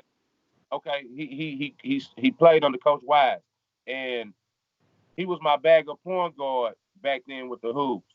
And that following year, his dad chose not to, because his grades was off. His dad chose not to let him play AAU ball. So that following year, we could have got anybody we wanted to join our team. We could have got Lil Lucas, maybe not TJ, but Lil Lucas, the little guard that went to Westbury Christian, ended up going to West Virginia. What's Lil like? Jamon DeRusso Collins. There we go. We could have got somebody like him, Lil Ronnie Price. Lil Ronnie would have joined, but I told Josh, no, we need Dante Stiggers. Mm. No questions asked. This my guy. You know what I'm saying? So like, and that gave Dante an opportunity. Like, I ain't saying I'm the reason why he got a scholarship. What Right. I'm saying is Mhm. put him in position to get that scholarship. We had 8-9 players on our team. My junior year, my last year. Every last one of us went D1. Mm. We ain't had to go jump ship. You know, we ain't had to go mark. Ain't nobody had to go join another AAU team or go out of town or do none of that. You know what I'm saying? We kept it homegrown. You know what I'm saying? Representing the city, and you know, everybody ate. Everybody ate. I just thought of something, Jimmy Carlos. Could it be that the industry has changed? It did. The It industry did. changed. We talking about the people changing. The industry changed. Now mobility is good. LeBron left. You know these people follow LeBron. LeBron said, I blame LeBron. Let me chill though. no. Let me chill. Go ahead. No, but mobility in some cases are good. Should you stay like Kevin Durant? Should he stay there with Crazy Russ or leave? Absolutely, he stayed. Absolutely, he should have stayed. But Yeah, he should have so stayed. so Braun shouldn't have jumped ship either. I'm okay, old school. okay, How do you feel me? okay, Stick to the script, man. okay. Grind that out. Grind that out, man. Because we're gonna appreciate it so much more if you grind it out and go through those trenches. Just like them 2 ships KD won. Some people, I ain't knocking it. Some people be like, it don't mean nothing. Yeah, It don't, yeah, it don't mean nothing yeah. because you chose to do that. Now you have to go to Brooklyn, and you know what I'm saying, like all that hopping around. I'm old school. I Right. could be wrong, I could be No, tripping, you might but be I'm saying, no. you know, Yeah. right? The industry changed. The industry changed. That's what happened. Industry You know, change. you got every parent think they kid can go to the NBA. Yeah. Last time I checked, it's hard as hell to get in the NBA. Last time I checked. I'm talking about from 3rd, 4th grade. You paying these Trainers. whatever trainers Yeah. to rank your kid Yeah. and do and this is everywhere. This is everywhere they doing this. It's crazy. The industry didn't change. The industry didn't change. And I don't think it's for the better. It ain't hurting the product on the court in the NBA, Uh-huh. but high school basketball is watered down. AAU basketball. Let me ask y'all this: Okay. what y'all feel about these kids not playing against each other? Like certain matchups you want to see. Why are they dodging each other so much? And it ain't the kids. I think it's just the AAU coaches They, and whoever else in your ear. they call it ducking. What y'all feel about? They call it ducking. Yeah. Ducking. Jimmy, that's Jimmy expertise. Jimmy, what you think about ducking?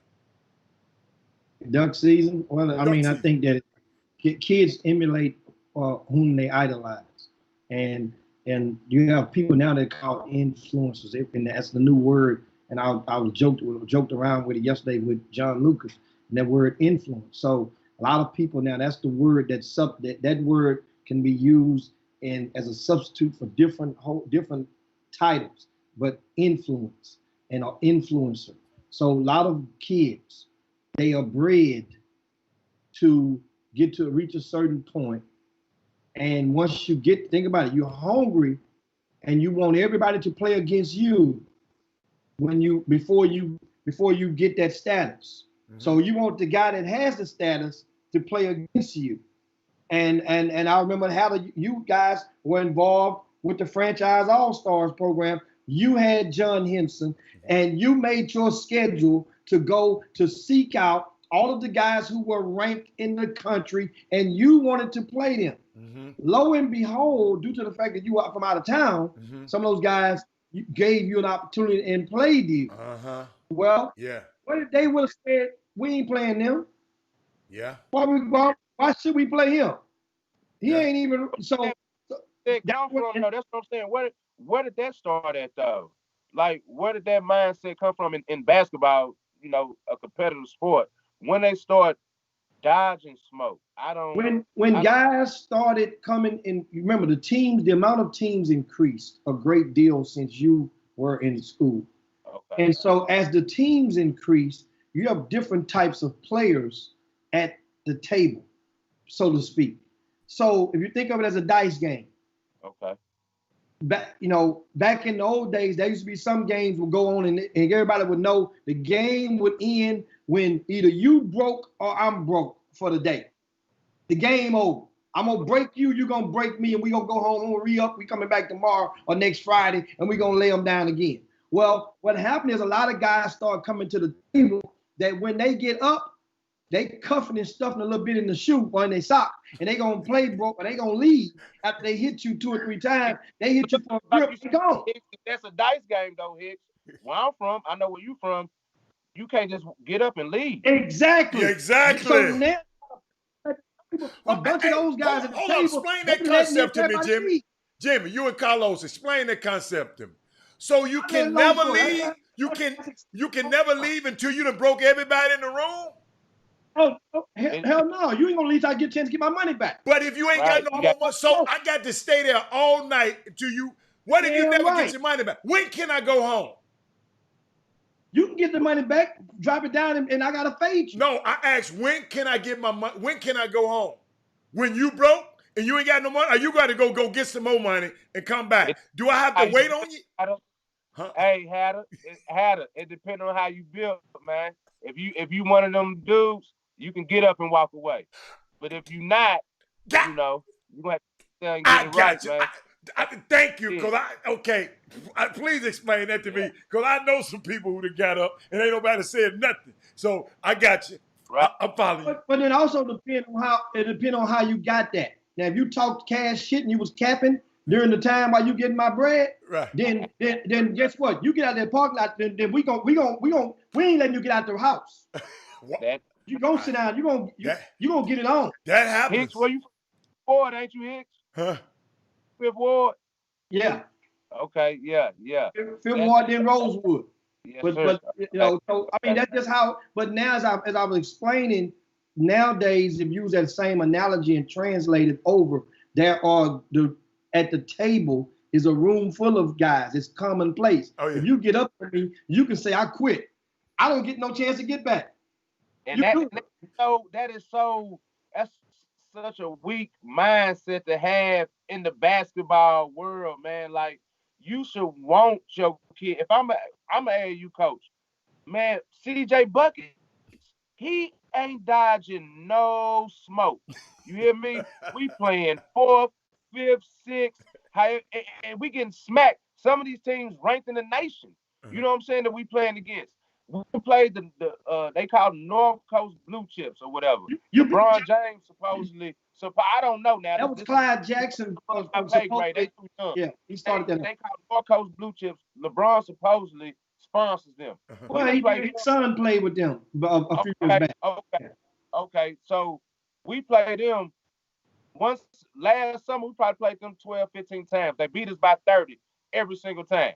And guess what we did? Show up every single time, man. You understand what I'm saying? You got some people, they in this tournament, we ain't gonna put us on the other side, put us in a different bracket, or they might not even play.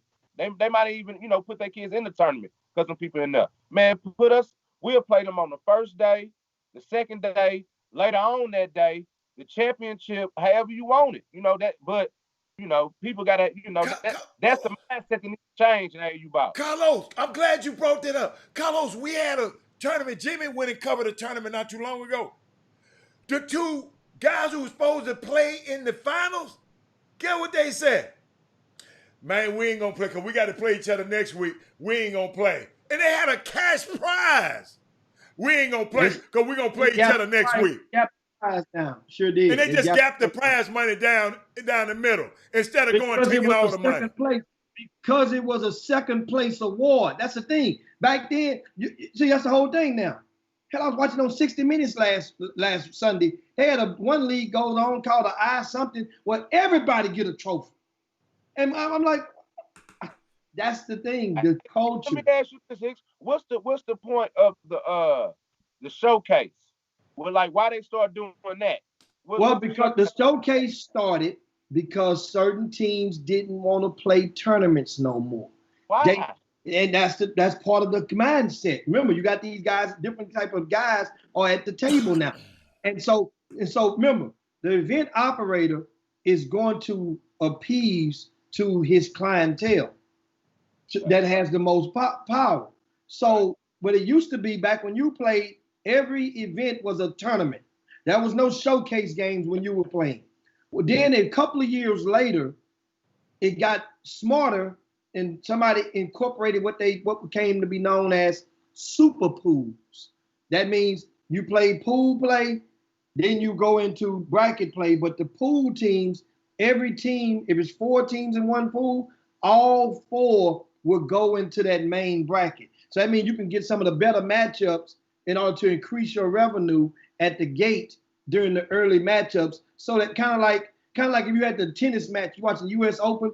You know, the first round, Serena Williams gonna play against a bum, you know, and Osaka gonna play against a bum girl, you know. So that way now you fix it whereas their early matchups are juicy, make people come to the gate, pay their money to see, and then those teams will automatically go into the bracket. Well, then what happened then? That still wasn't good enough because teams started saying, "I don't even want to play the tournament." You know why? That's too many games for us to play in the weekend. So too many games for us to play in the weekend. So let us get 2 games. Let us get 3 games. We'll just play on Sunday. Jim and Carlos. So how can we blame the kids? I just said that's the industry. That industry changed. Saying is absolutely right. It starts with the higher ups. They are manipulating these kids, and brainwashing these kids to making it so the kids is almost like it's okay to dodge smoke. Okay. That's the mindset they have now because whoever's, the higher ups is dodging smoke because they don't want to hurt their brand, I guess, or I'm assuming if you lose too many games against the wrong people, you might lose your sponsorship or something like that. That's a myth. That's a myth. Jimmy, not. Is that really a myth? No, that's a myth. That's not true. Because it comes down to how you're going to perform in that sneakers platform. You can lose every game in the hood. You better have the best players when you get ready to go on that platform because you got to need to win there. Now you keep losing there, your deal gone. The other stuff doesn't matter. As Houston Raptors, co-CEO, all we be wanting is the smoke, man. We be wanting the hoops. We want the defenders. Yeah. We want whoever. Yeah. Wherever Briggs is at. Bryce Briggs, who you play for. We want that smoke. And we just, just give it to us. Give our kids the opportunity. AJ Ferguson, Lil Pete. Get them opportunity to play against these kids and other people get to see, college coach, hey, this kid's all right. I came to see him, but I walked away liking him. You know what I'm saying? Like, give my kids the opportunity to do it. I love it. And I'm glad you said the Raptors would play. They really will play. I know they be probably getting on Jimmy nerves. Jimmy, give me some smoke. We want it. Hey man, I'm impressed that Carlos mentioned little Peter from A-Leaf Hastings High School and little AJ from over at Cy Ranch, one of the Cypress schools. These current players now? Yeah. And Carlos, I'm impressed. And you know who Bryce Griggs is, and you way out there? Man, I'm tapped in, man. I'm tapped in. I got you, baby. I like that. Wow. This is good, man. This is good. Hey, speaking of that little Louisville team that you got, I'm going to hold this thing here. The Spring Icebreaker, March the 19th through the 21st. Put this on your calendar. Put it on your calendar. Oh, okay. We give $10,000 collectively to the different winners. 4th graders, Hicks. You got a 4th grader? I'm giving away $10,000 to the 4th graders. No, Jimmy, you're giving $1,000 to them. No. I'm sorry, $10,000 collectively. Yeah. Giving them $1,000 to the winner of each one of those young divisions. The 4th grade, 5th grade, 6th grade, 7th grade, 8th grade, 9th grade, 10th grade, 11th grade. And guess what? I'm gonna add another 1,000 because I'm creating a new division because we got a whole other topic going on right now that's around the area, and I'm going to be on the front line of doing my part to help solve it. That is, well, playing up. And then when you get to that top 17U, think about it this. You can think about this. You play up all the way. Right. When you get to 17U, who you playing up against? Ain't no play up. So you finna bring some college dudes in and play these kids? That means the guys that grew up playing up. Think about how this go. Those unsigned seniors, they're now playing down. You live your whole career. Some of those guys playing ninth grade up. Then they get to the 12th grade. They be playing down. So I'm gonna make an 18U division. I'm gonna give another 1,000 for that one. That's what I'm doing. That started doing that, Hicks. Man, guess I mean the unsigned singers still playing AAU ball. When they started, when did that happen? See, once again, the event directors. At first, it used to happen primarily on the East Coast. That's where it started. The East Coast was notorious for having those guys. They would call them prep school guys. Okay. Right? Yeah. Right? So then, and you knew that because the East Coast teams would be so tough, guys would be a little bit stronger, they'd be rugged and grown, 19, So then eventually, you know how it is in the South, eventually people say, well, man, I got to get like it. I realize now. So what happens still, there used to be event operators, back Hal Passman ran the Kingwood class, he would not let you play if you had an unsigned senior. You couldn't play. Kingwood class by far the best tournament in Houston, man. You understand what I'm saying? Yeah. The Kingwood class is where you had the shoe deal teams and the independent teams all in one bunch, man. So, like, I used to play against the Raptors. I play against the Hornets with Vince Young and Lil Steve and them. The Raptors with Man, Bobby B, Joe Thompson and them. We ran across all of them. Hey Select on the and it was good. It wasn't no we a shoot their team, we just gonna smack them. No, it was great competition. That's when it was, it was spicy back then, man. It was real spicy, man. It's just so watered down these days. I don't know where we go. And Carlos, just understand, this is a part of the watered down is the abundance of teams. It's a lot of teams. See, when you played, there wasn't as many teams. Remember, you played. The junior hardballers had players. The Houston Lynx had players. Hey Select had players. Right. The superstars and the hoops. Those were the Adidas and those were the only sneaker teams in the area. Right. So all those other teams had players.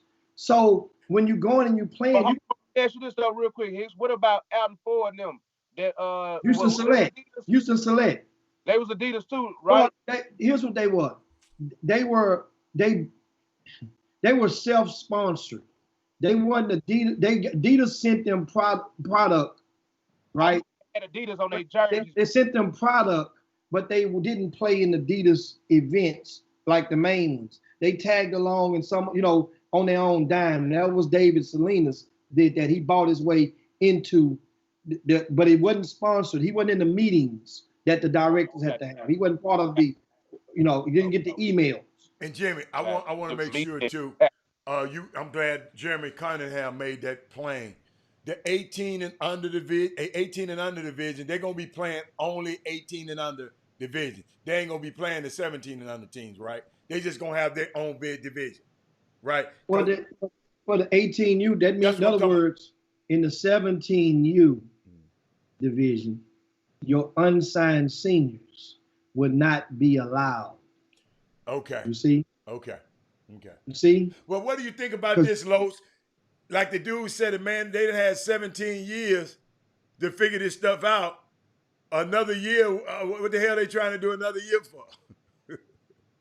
Right. At this point, that's how I feel. At this point, brother, if you ain't figured it out by then, you just not good enough, man. Like, what I'm saying is get out the way. Find you a prep school, or find you a JUCO, a D2, D3, I feel like with that unsigned singers, no disrespect. I ain't hating on no kid. I feel like you in the way though. So when I got 3 or 4 unsigned singers on my team, I can have a freshman, sophomore, or whatever, developing him, getting him right. But I know a lot of these teams, they scared to do that because they worrying about wins and losses. Right. You know what I mean? Instead of developing the kids. You know what I'm saying? That's where you got a lot of these AAU coaches. They so more locked in on wins and losses when it's all about. Last time I checked, you build your resume as an AAU coach on how many kids you get to college out of your program. Gotcha. You know what I'm saying? It ain't about, we won the Peace Jam this year, or we won the Kingwood Classic. Who cares? How many kids on your team went to college? How many kids on your team went to D1? That's how you build your resume in the AAU world. Last time I checked. And speaking of the grassroots in the AAU sector, your team, of course, Josh Pashner was your coach at the Houston Hoops, and also on your team was not only Emeka Okafor, you mentioned Daryl Mason, mentioned him earlier, but also you had a football star who was on your team. And tell us who that was and how and tell us about how he was as a basketball player. Who we got him talking about? Man, out and clear, man. Marcus Spears. If Marcus Spears chose to lock in on basketball, he could have had a 10-year career in the NBA. Easy. Use that like that? Man, listen. I'm talking about, I ain't talking about Zion Williams athletically. Okay. I'm saying that same tenacity. That same build, a little shorter, but 6'5", heavy, big, but can move like a cheetah, man. Okay. Hands so soft, like, buttermilk, man. You throw him anything, he catching that, man. You know what I'm saying? Like, you ain't seen no 280-pound, 6'4", 6'5", gorilla come through and you throw him alive and he catching this thing, boom, 2 hands, backwards, windmill, how you want it. That sound a little like Charles Barkley to me. Man, Barkley, there you go. He had a lot of that in him, man. A lot of that. Hey, Marcus Spears was the truth. He was easy. I want to say, I know he was top 50. I want to say he was like top 30, top 40 nationally ranked at that time, man. And he just so happened to, he was so gifted in both. He knew his moneymaker was football, of course. Yeah. But if he wanted to lock in on basketball, for sure, he had a 10-12 career in the NBA easy. Hey, and I remember the championship game of the Kingwood Classic in summer of 2002. It was actually held at Kingwood High School. That's how small the tournament was, Adam. The tournament was basically still in the confines regulated to those courts at Kingwood in the 9th grade center. You guys met in the championship, Houston Hoops, against the Houston Superstars. Yeah. At Kingwood High School. Yeah. Marcus Spears did not play because he took an official visit to Texas A&M that weekend for football. Nah, actually it was a combine. Oh, it was a combine. Okay. Football combine. Okay, yeah. U of H. So when he came to the game, he had Charlie horses in his whole body, and he couldn't play. He had Charlie horses in both legs, his arms. Man, he tried. He couldn't move. Also, I don't know if you remember, Emeka Okafor didn't play that game either because he had a ACT or SAT that day. So it was me, Dante Stiggers, Coach. Man, I hate Chris Rhodes. Where did Stiggers play in college, Jimmy? Where did Stiggers? Southern Mississippi. He went to Southern Mississippi. Oh, okay. Yeah, our whole team went D1, had her. You the told whole me. squad went D1. Well, hell, you didn't have 8 players on the team. That's 8 is enough. Hey, that's something special, man. That's Marcus Watkins was on that team as well. Marcus, that's Watkins. Me, Watkins, Chris Rose, Stanley Sunu, Tay, and Daryl Mason. We rolled out with 6. A hard 6. You hear me, Hatter? Who won the game? Who you think won? And I had to look, check me out now. Check me out. My old lady at the time, she went to Willow Ridge. You hear me? Yeah. And yeah, so TJ and them had just beat us in the regional. Okay. So basically, the Houston Superstars, they whole AAU team was Willow Ridge High School team. Right. You know what I'm saying? Uh-huh. Except for Ivan, because Ivan was a senior. Okay. So I so I'm like, they ain't got Big Ivan. Big Ivan averaged 20 and 20 on us in high school. Every time we played him. Ivan gonna give us 20 and 20. He was the X factor. I always felt like if Ivan went out there, man, we smacking y'all. You hear me? That's how I felt. You know what I'm saying? So when we got a chance to get that get back at Kingwood, it was on. It was on. And I got to shout out to Tay. If Tay watching, he ain't gonna let me make it without shouting him out. We up 1. The last 10 seconds of the game. And I'm like, man, I got T. Tay come to me like, Los, no, let me get TJ. You hear me? So Tay match up with him. TJ go to the hole. He about to jelly roll the layup for the game. He end up hitting Tay on the forehead with his elbow and shorted the layup. Tay had a knot on his head size of a baseball. You hear me? Because that's how intense we was, back in that day, man. A knot size of a base, but it was worth it because his head got in the way from TJ making that layup. You know what I mean? And yeah, Hey, man. Did you ever hear John Urie talking smack during that game while you were playing Houston Superstars? Man. Me and Urie stayed into it. At one point, I can recall when Pops, TJ's daddy, they had to break me and Urie up. You know what I'm saying? Because me, like TJ daddy, that's my guy. It don't make this was my family before he came over here, Urie. That was my motivation. You feel? That was my motivation. Like this was my guy before you took him from me. You understand what I'm saying? So this still my people, but I'm gonna take it out on you because you took my dog from me. You know what I'm saying? But that's that motivation, just to get that competitive spirit going. Hey man, this is one blast to the past. I'm Crazy, talking about. Man. I'm loving Carlos Hurt guy. Hey man, I mean, and this is reflecting back on those times and moving up. And speaking of that same summer, Carlos, you actually TJ ended up rejoining you for your very last grassroots tournament. Man, that was classic, man. And how did that? Did you have to do any recruiting? Did you have to do any recruiting to get that? No, we got lucky. I don't know what happened with on the Adidas side, but I don't know if TJ and them lost too early or they decided not to go to the tournament or whatever the case may be. But they was done. They was done playing. Oh, okay. So we still had the Nike.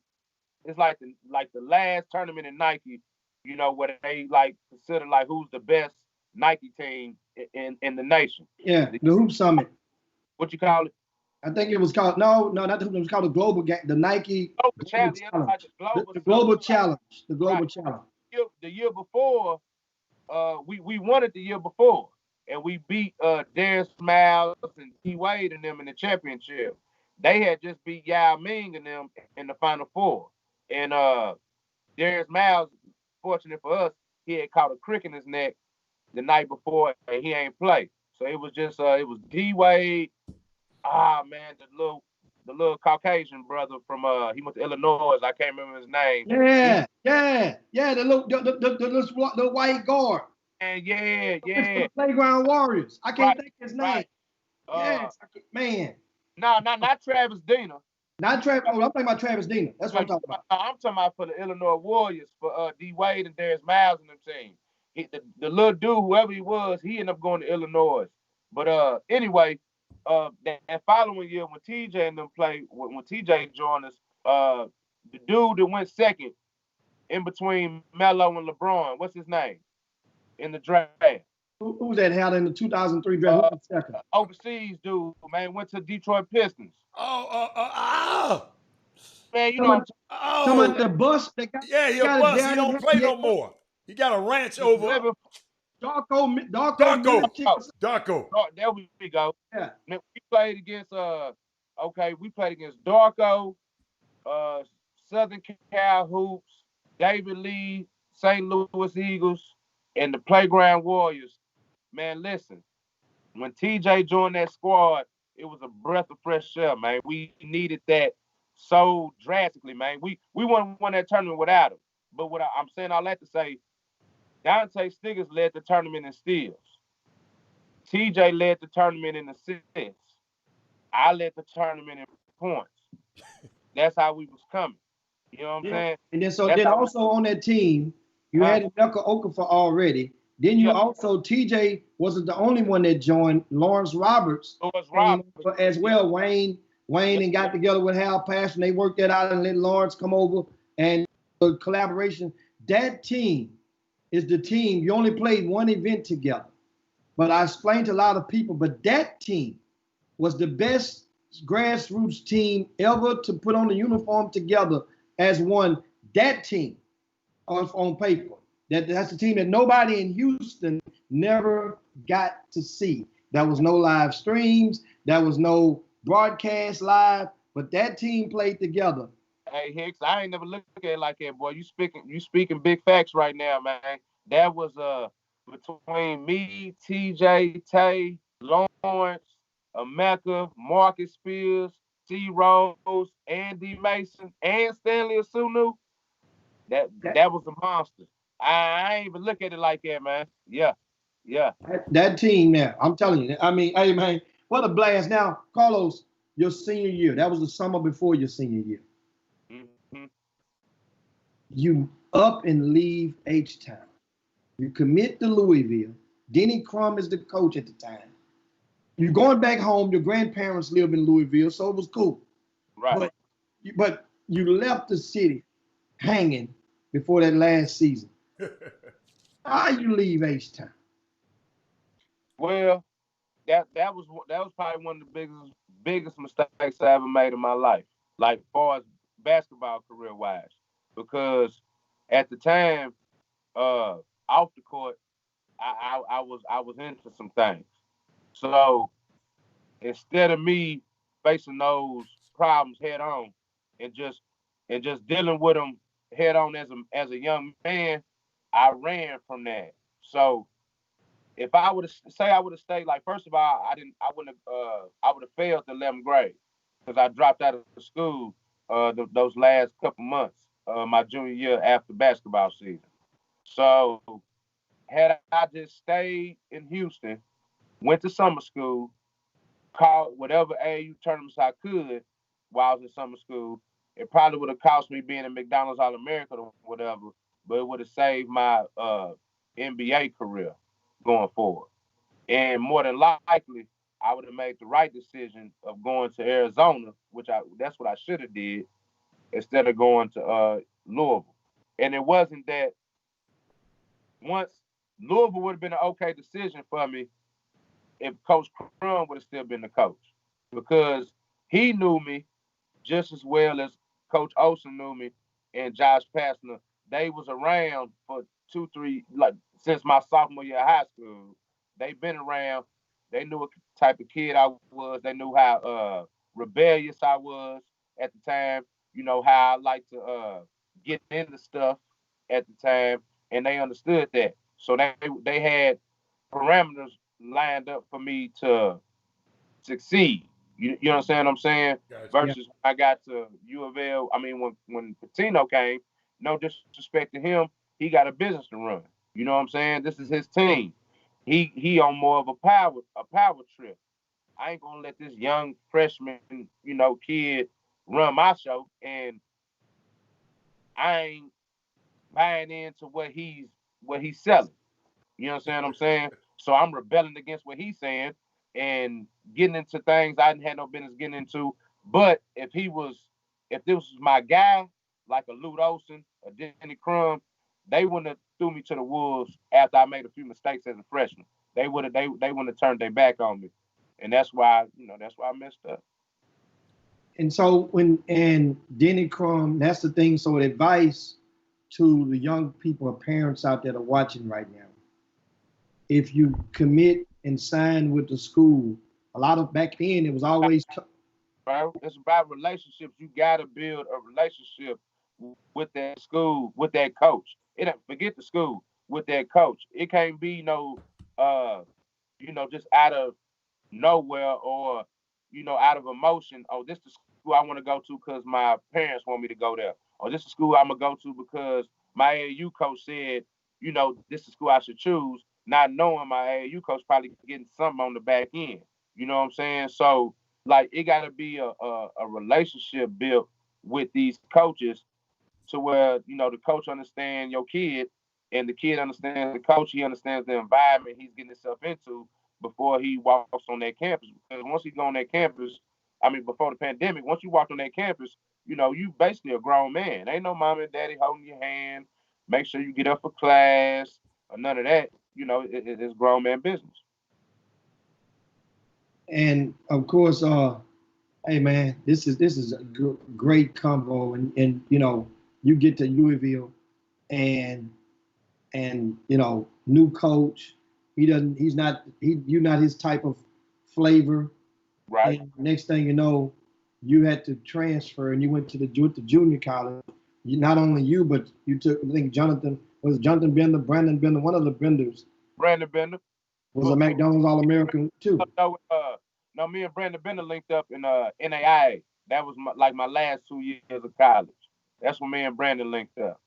I went to Wabash where I bumped into Tony Allen at Wabash. He was on his way. When I came to Wabash, I had to go to summer school to get eligible, and he was in summer school so he can get to Oklahoma State. And that's one of my guys right there, man. T.A. Coleon, man. Good people. Good people. Certified. Hey man, that's good.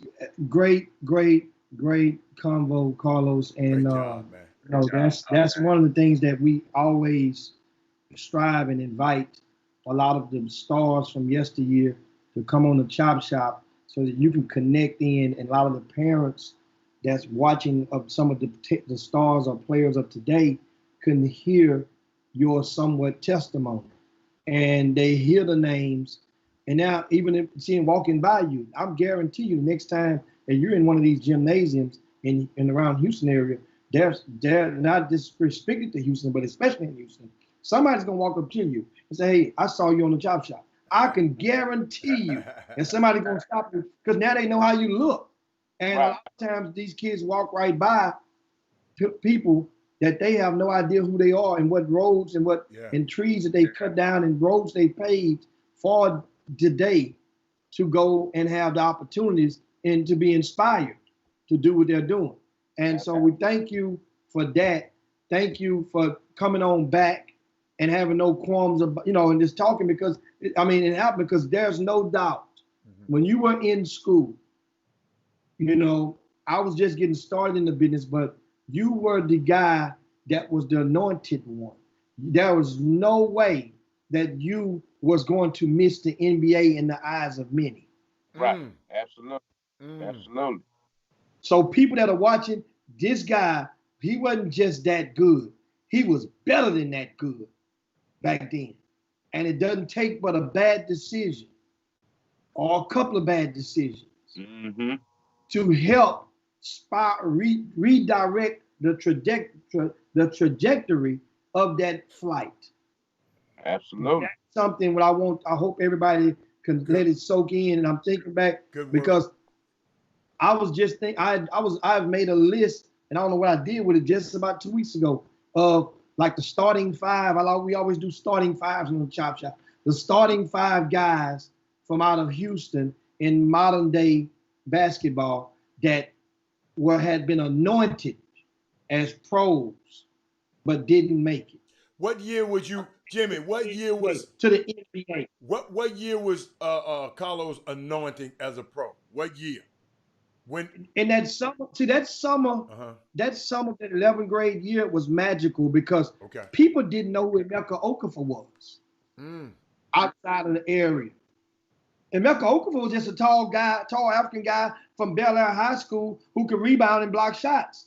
But by them guys winning, Josh, and you realize now, don't get it twisted. They were the Houston Hoops, and they were a marketing machine.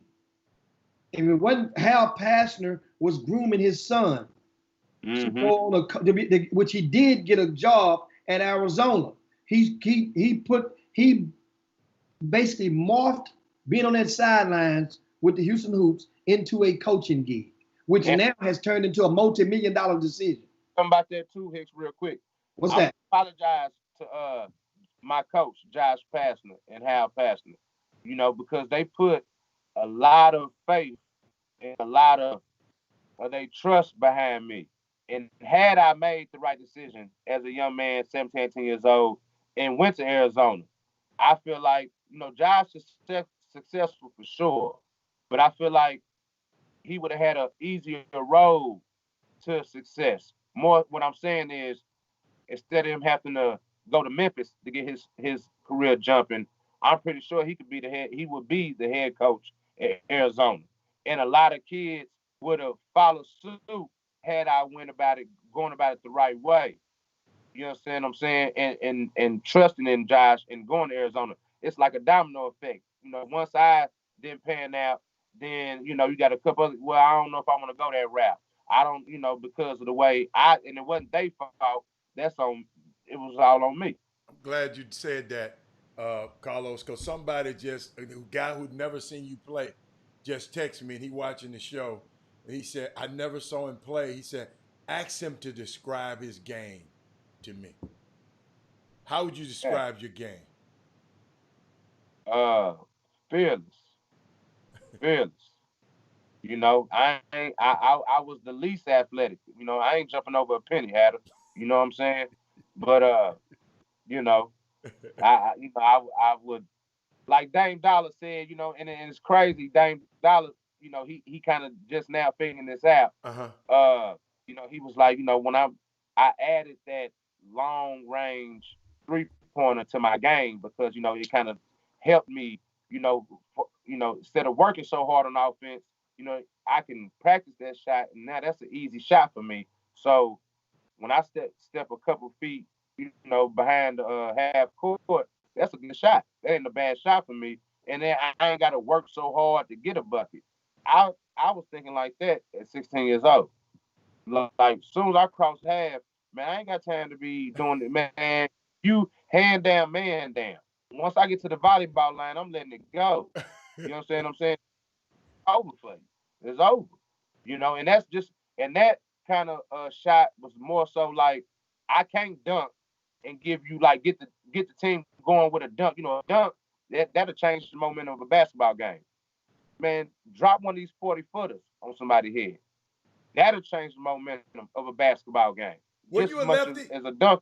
Were you a lefty? Huh? You were lefty. Oh, yeah. Hard left. Yeah. Hard left. Yeah. Nick Van Exel was my idol growing up, Adam. Nick Van Exel was, I used to wear Nick Van Exel jersey to the park every day. I go to the block and play on Spice Lane or whatever. I'm wearing my Nick Van Exel jersey every day. Yeah. I got a story about him too, but I'll tell y'all another day. So I ain't gonna hold y'all up. Yeah, man. It's that time though, man. Like I say, this is a great combo. And of course, guys, we would invite you guys that are watching right now, please share the show. Yes. Share the show to your timelines, share the show to your hoop groups. This is a great conversation. It could serve as motivation and inspire somebody out there, some young people out there that are coming up. Great what you're doing right now, Carlos. Keep on pushing through. Yeah, baby. And we are proud that you we're proud that you're still standing. Yeah. And that's the thing. You could be a lot of places right now, and you're still standing. You're free. Guess what? And you are still reaching back and helping the kids and the stars of tomorrow, of the future. So appreciate that, man. Thanks so much. Any last parting words you got for everybody out there that's watching in basketball land? Man, I love y'all, man. God bless. Keep God first always. And like I said, arrest the killers, the cowards who killed Breonna Taylor. Right. Sooner than later. God bless y'all, man. Peace, man. Hey, I can't wait for you to back door them words, guys. This time, we're going to take that and just slide on down Dino's back and yabba dabba do this thing on Women Rock Wednesday. Shout out to all the ladies out there. Don't forget, come up tomorrow. We got Jeffrey Day. Also, we got big announcements on the Chop Shop. Also, how you can get those T-shirts, those new spanking brand new Chop Shop shirts on tomorrow. And also, we got other news to break as well. Don't forget, go to rcssports.com. Check out the updated schedule for the Super 16 extravaganza. Also, the VIP news, we break down all of the reasonings there were 2 teams that were added to the event, which will take place this weekend in Houston.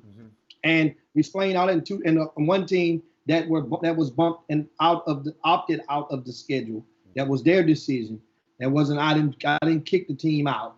I gave them an option to still play a game. Even though they wasn't going to be at full mass, just weren't going to play the games they were scheduled to. I break all of that down in the VIP news for you. Trust me, the best deal in town. Go to the RCS Sports, check out the schedule. It's free on the front of the website. Go on in the VIP news, check out all the latest. But we'll be right back in 22 hours on the Chop Shop. For Carlos Hurt, Robert Howard, I'm Jim Hicks. Hey, I saw you, Carlos. What's in your cup right now? Chop Shop. We out. Jim Hicks, Rob Hatter, you are now tuned in to the Chop Shop. I'm Retro, let's get it. We in the Chop Shop, we live in the Chop Shop. We talking sports talk, we live in the Chop Shop. We in the Chop Shop, I'm talking sports talk. So turn your dials up, it's live in the Chop Shop. We in the Chop Shop, we live in the Chop Shop. We talking sports talk, we live in the Chop Shop.